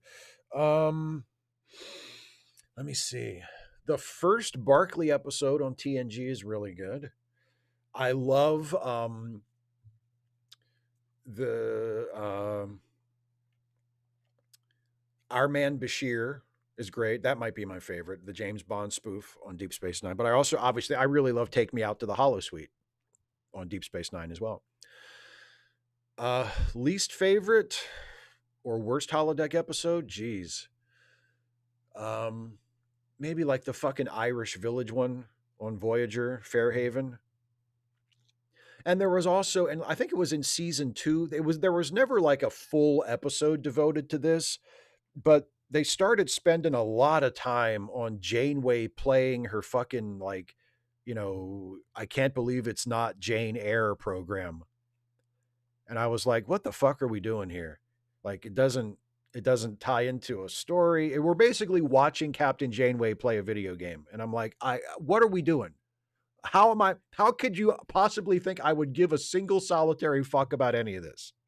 Your show is about people living on a spaceship, and the spaceship is lost on the other side of the galaxy, and they're trying to get back to Earth. And you decided you're going to show us the captain of the ship playing dress up and pretending to be a character in a fucking romantic, like, gothic novel. What the fuck what are you doing? So maybe that, even though that wasn't like a full episode. Yeah, Fairhaven. I mean, I do like Delete the Wife. That's a really good Janeway moment for me. I don't like the episode. The episode as a whole, I'm just, again, like a lot of Voyager, unfortunately, it just winds up being a waste of time. I'm just like, what are we doing here? Why should anybody be expected to sit still for this? But that moment when Janeway is changing the character of the hot bartender hologram guy, and she says, "Delete the wife." That's like, oh, there's Captain Janeway. There she is. I do like that. Oh, Geek, thank you for asking. I was hoping somebody would ask about my shirt. This is a new shirt. So Geek says, who's on your shirt? This is my newest wrestling shirt. And that is Stephanie Vaquer, who is my favorite lady wrestler. And her nickname, as you can see, is La Primera. And she is, as we speak, the reigning WWE women's world champion. And she's my favorite lady wrestler. And she's awesome. And I liked her enough that I wanted to get a t-shirt of her. And here it is. So yeah, Stephanie Vaquer is who is on my shirt.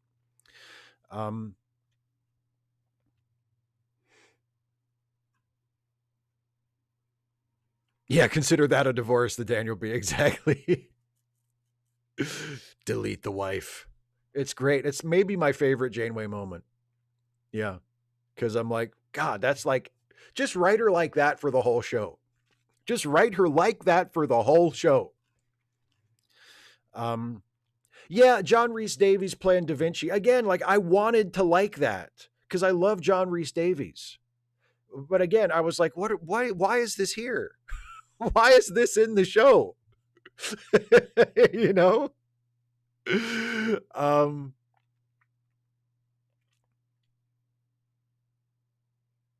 Was it just one episode, Steven? Maybe it was. Yeah, maybe you're right. It feels like a recurring thing. Maybe that's it. But yeah, whatever it was, we spent way too much fucking time with it. Way too much fucking time with it.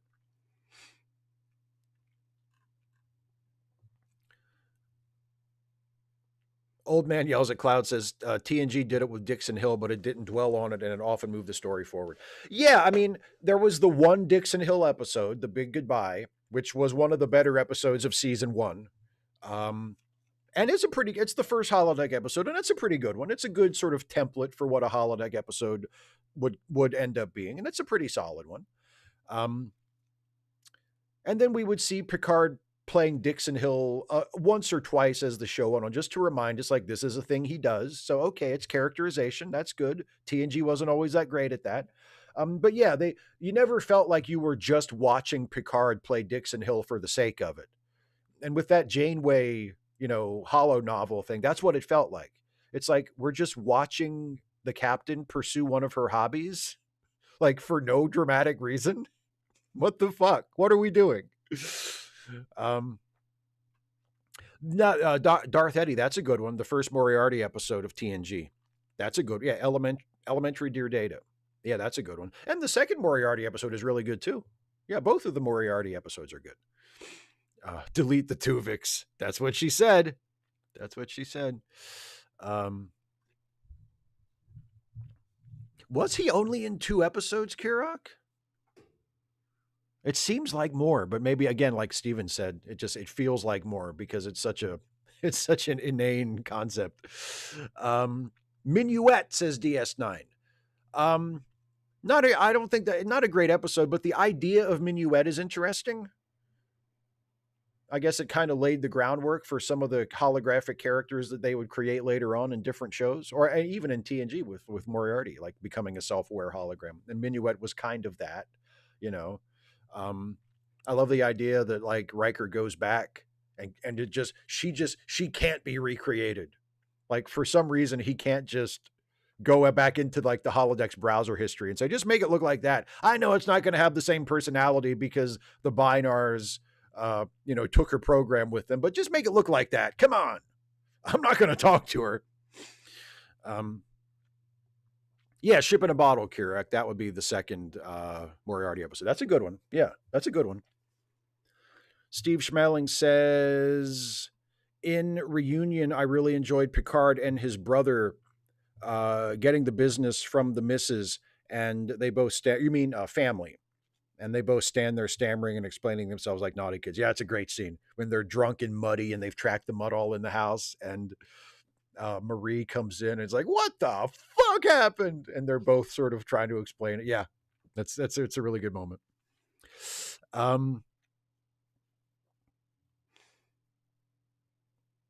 Brelly Ghost says, have you played any of the point and click Star Trek games? Yes, I have played Star Trek 25th Anniversary and Judgment Ranks. Yes. I enjoy them both up to a point. My enjoyment of them is limited by the fact that they do tend to get a little difficult. And when a video game gets difficult, I stop playing it because, like, what's the fucking point of that?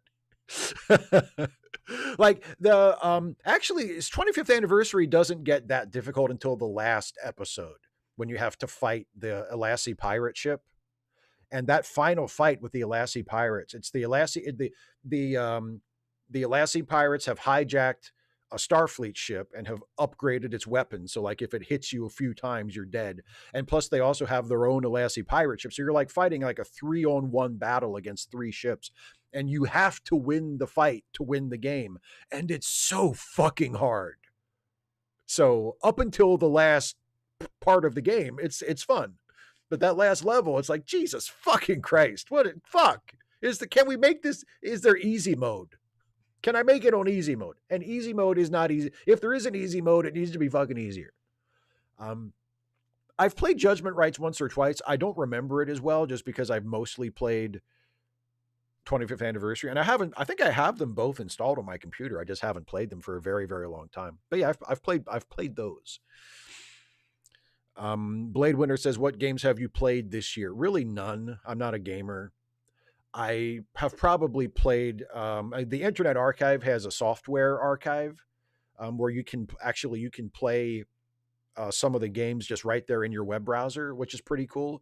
And they have Doom and Doom 2 and Wolfenstein 3D, games that I remember fondly from my misspent youth. So sometimes if I have some free time, I don't have anything to work on, and I don't feel like, watching a movie or doing anything else, I will play Doom on the Internet Archive and just put in all the cheat codes, which I still remember. because I used them constantly when I played it as a kid. I'll put in all the cheat codes and I'll put on some music and kind of turn down the game sound so I can just hear the sound effects, but I'm listening to my music and I'll play Doom. But other than that, I'm not a gamer.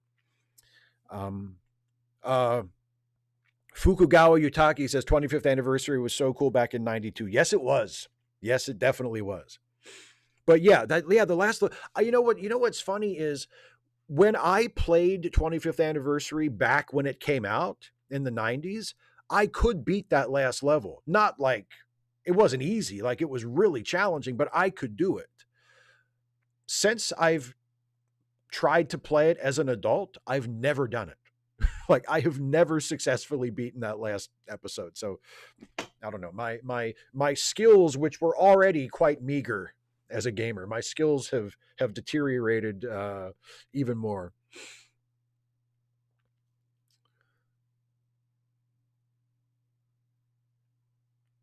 Yeah, exactly, Steve Schmeling. IDDQD and IDKFA. They're burned into my brain. God mode and infinite or all the weapons and all the ammo is yeah. And also, what's the clip? Is it just IDCLIP? Is that the clip code? Yeah, I know the clip code too. Um,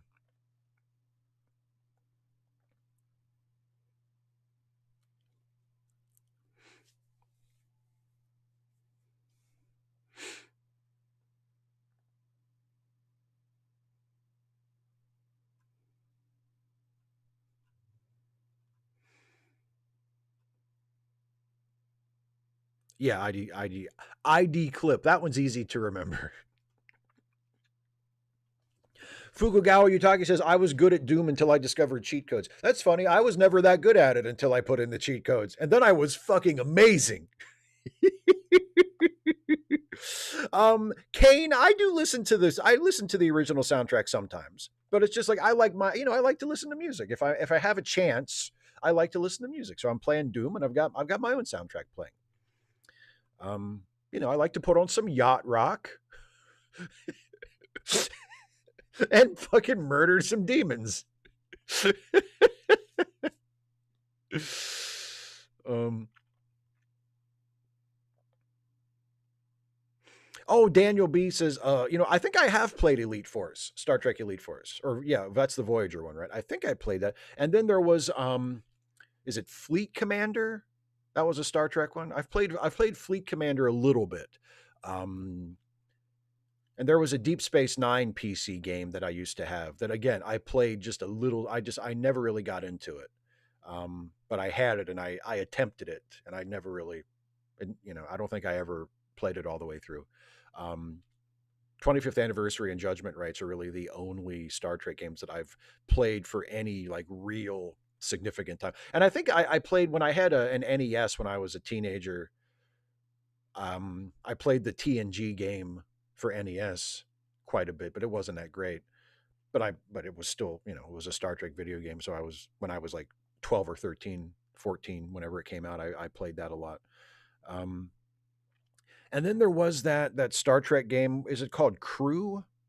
That was a VR game, but then they released like a version of like a 2D version of it for PC. I remember I downloaded that from Steam and played it for like 10 minutes and returned it. I got my money back. I was like, I'm not going to play this. This isn't for me. 255 AD. I haven't noticed any of your questions, so maybe I'm not seeing them. I saw that one though, obviously. Uh,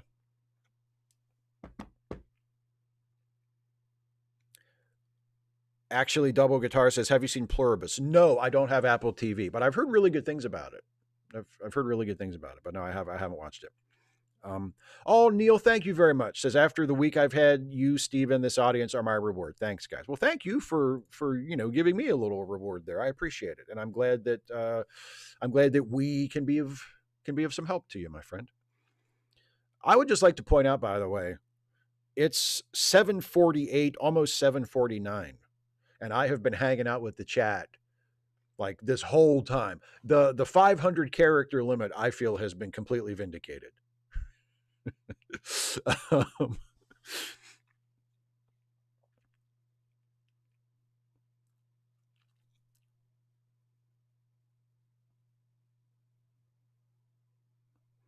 yeah, 255 I'm not sure what the issue is. And I'm not sure why I'm not sure why they're being held until a mod approves them either. Are you asking controversial questions? But no, I haven't seen them. Steve Schmeling says, "How long does it take to write your riffs for your Turkey Day show? How do you decide who says what?" Okay, this is a good question. Um, the writing of the riffs usually takes well, it takes place during the course of about a week. It's not like I'm working on other stuff during that week as well because the Turkey Day video is always in addition to my usual stuff. So throughout the course of about a week, I will be writing the riffs. And the way it works is the first thing I do is I just watch the movie just from start to finish without writing anything. I just watch it and try to think of stuff and get an idea of what it is.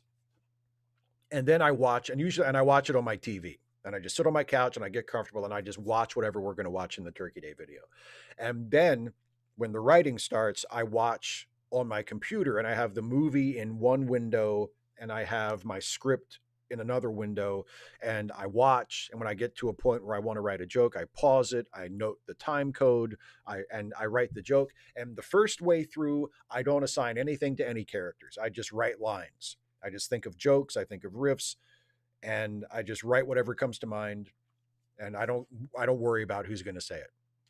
Then I go through and I assign lines to different characters. And honestly, sometimes it's random.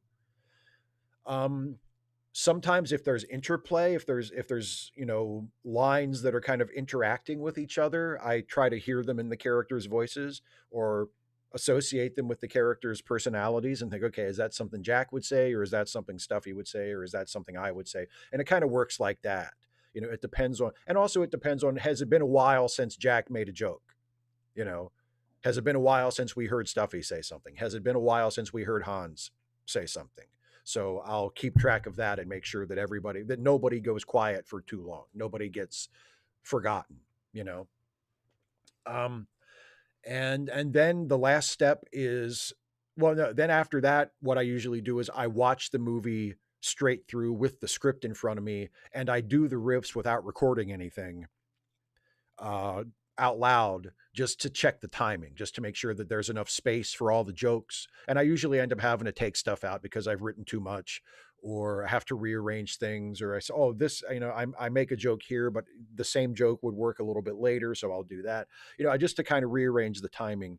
And then I do the recording, and the first recording is just straight through from start to finish. And even if I fuck up and I miss something or I leave something out, I go back and I fix it later.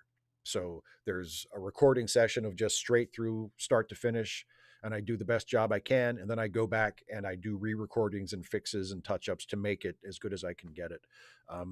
And then I combine the riff track with the soundtrack from the movie, and that's what you watch in the video. So it's a pretty multi-step process.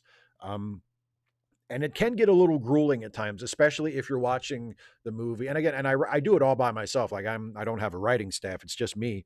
And there have been times when, you know, and there were a few of those this time when I was writing this one, where there's like a stretch of maybe a minute and a half where like nobody's making a joke and I can't think of anything. And I'm like, what? I need something here. What am I going to put here? And I have to really sit with it, maybe watch that segment a few times and try to think of stuff and try to get outside my head and maybe come up with an outside the box joke that I can throw in there. That can be a challenge, but it's good exercise and it's fun.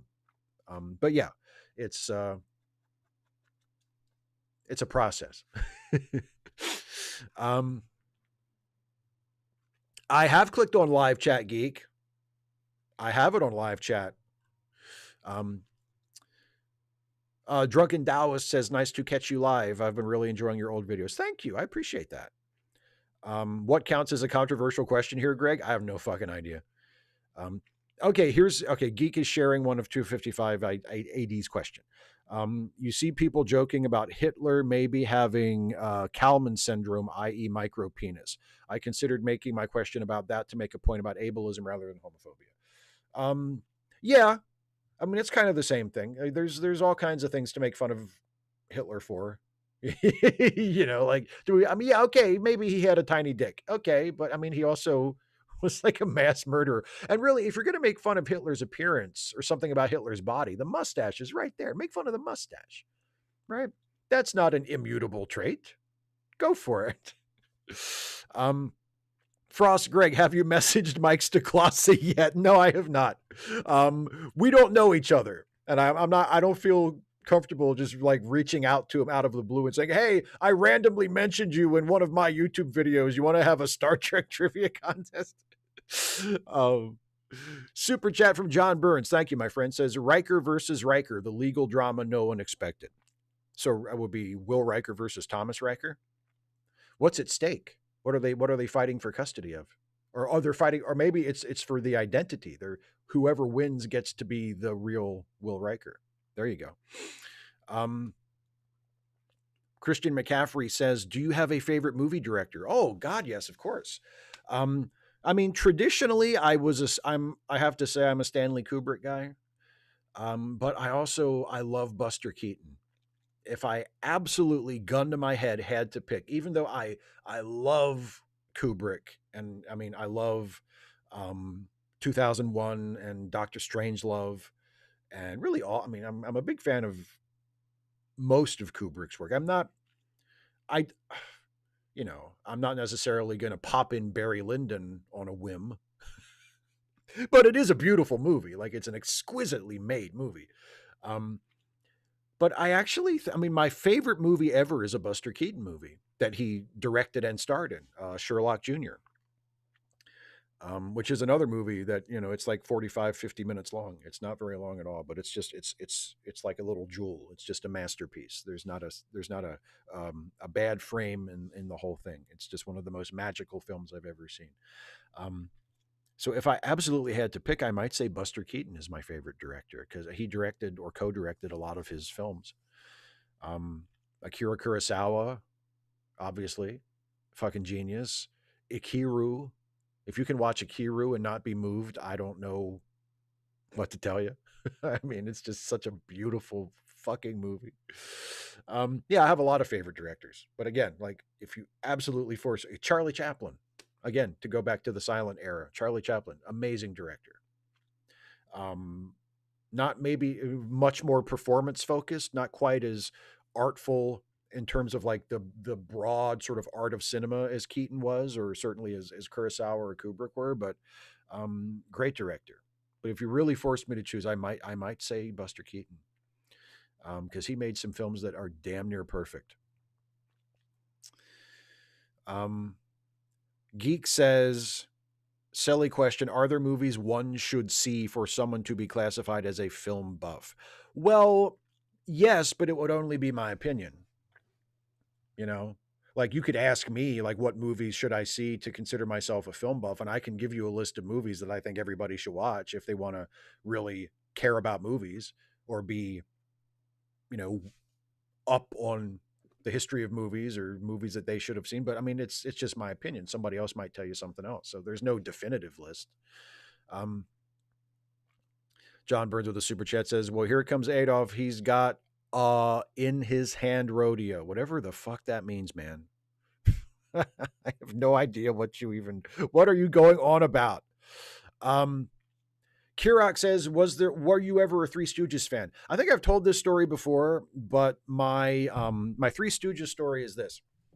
When I was a little kid, I liked the Three Stooges, but I wasn't crazy about them. When I grew up and became a cynical teenager and young adult, I did not think the Three Stooges were funny. I would watch the Three Stooges if they were on TV. I wouldn't laugh. I didn't think it was funny. And then randomly, in either my late 20s or early 30s, I was back home visiting my dad, and he was watching TV and he had the Three Stooges on, and I just sat there with my dad watching the Three Stooges, and something was different, and it must have been me because the Three Stooges ain't changing, and it was the funniest fucking thing I had ever seen. Like I laughed and laughed and laughed my ass off. So now I like the Three Stooges. But there was a time when I didn't. But now, yes, I do. I love the Three Stooges. And there was another question right after that from Kara. What about Spielberg versus Kubrick? Or do you think Spielberg ruins it?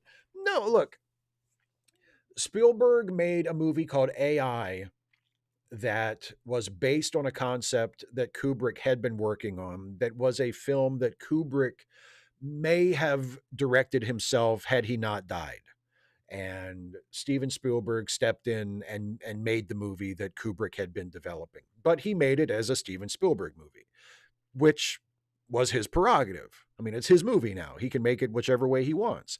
I am not the biggest fan of that movie. I especially think that the ending of the movie kind of spoils it. It's one of those movies that reaches an acceptable ending and then doesn't end. And the actual ending that they do is, is not good and kind of undercuts the whole thing and robs it of whatever power it might have had. And it's very sentimental, and that's always been the knock on Spielberg, is that he's too sentimental, especially his popular stuff. Like, I mean, obviously you wouldn't really say that Schindler's List is overly sentimental, but when he's playing to the cheap seats, when he's trying to make like a blockbuster or like a mainstream crowd pleasing movie, he can be overly sentimental.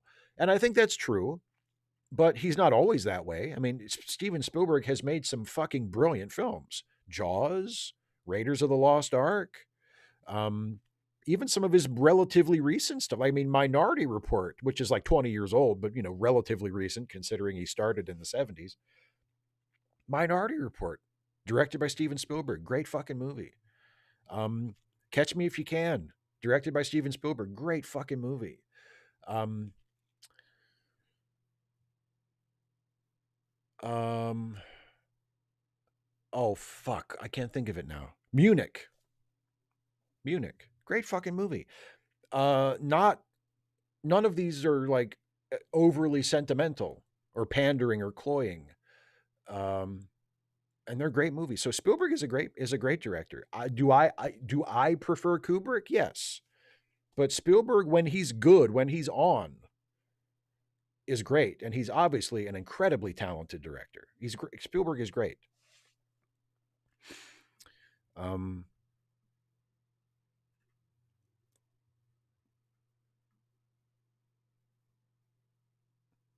yeah, Kara, exactly. I've heard of Last of the Summer Wine. I've never watched it, but yeah, that's the same thing that happened to me with the Stooges for sure. I went through a period where I was like, I don't get it. This isn't funny. Why are people laughing? And then I rediscovered it, and something was different, and it killed me. Um,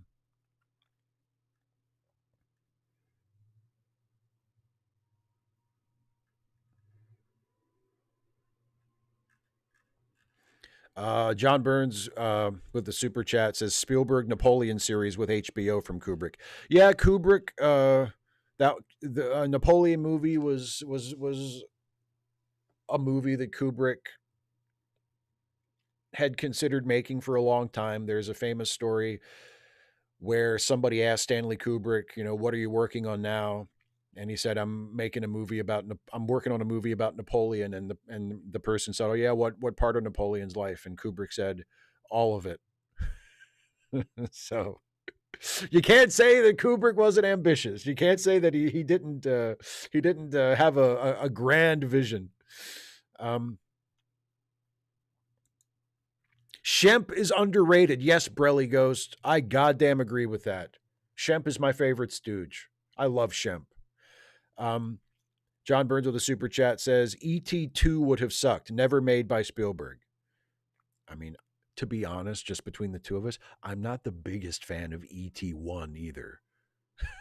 That's kind of the poster child for like sentimental Spielberg. I know a lot of people loved it. I know it made all the money in the world. I'm not really a huge fan of E.T.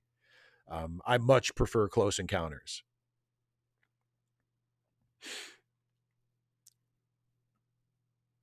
Oh, and Nick Soapdish mentions Jurassic Park. I love Jurassic Park. I love Jurassic Park, and I love Lost World as well. Lost World has such a great sense of humor and is so subversive in its own way. Like takes sort of the expectations you have coming into it after the first Jurassic Park and really plays with them and turns them around in some really fun, creative ways. Yeah, the first two Jurassic Parks are true. And actually, Jurassic Park 3 is good too, even though Spielberg didn't direct that one. It's just a really nice, stripped down, like a 90-minute B action movie version of Jurassic Park. I dig Jurassic Park 3. But yeah, the first one, there's no beating the first one. I was 13 when Jurassic Park came out and I went to see it in the theater and it was like, "Oh shit. Here we go." You know? Um all right, it's after 8 o'clock. It is time to wrap this baby up. I saw Geek posting the links in the chat earlier.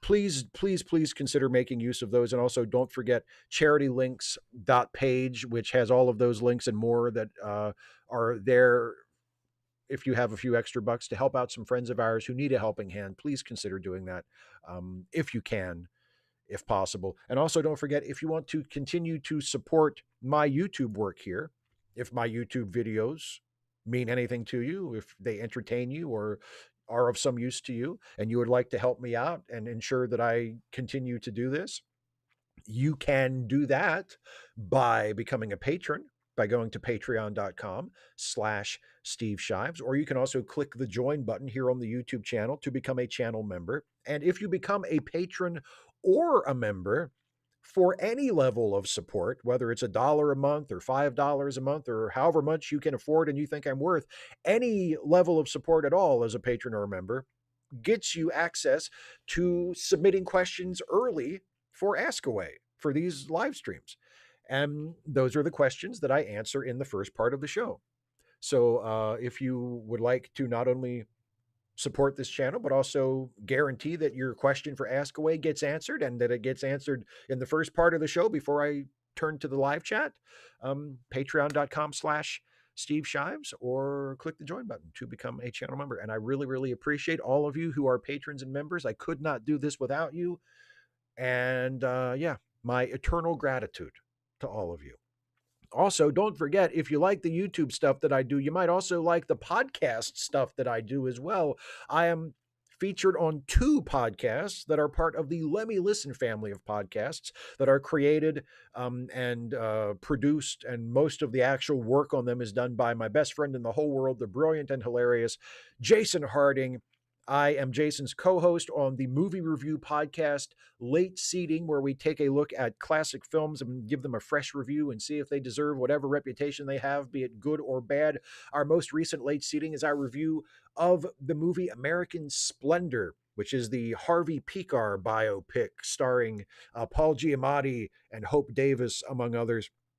So you can hear what Jason and I think about American Splendor. And then coming up next, our next episode of Late Seating, which we haven't recorded yet, which isn't out for a couple of more weeks, but it's a long-awaited movie. It's a movie we've wanted to do for a while and just have never done, but we're doing it finally, and it's Network. That's going to be a good one to do as well. But that's coming up in the future. That's not out yet. And also, in addition to Late Seating, there is the Ensign's Log, which is a Star Trek themed comedy podcast, improv comedy podcast that Jason and I do alongside our pal Amanda Billings. And the three of us play original characters that we have created who exist in the Star Trek universe. And we kind of are having our own adventures while Star Trek stuff happens in the background. And it's a ton of fun to do. We always have a great time recording it. And hopefully, if you listen to it, you'll have a good time listening to it. If you enjoy irreverent Star Trek stuff, parodies or satires of Star Trek kind of stuff that makes fun of itself, I think you'll really enjoy the Ensign's Log a lot. So if you haven't listened to it, check it out. And yeah, I believe that's it. Let me check final questions in the chat, see if anybody has anything left to say.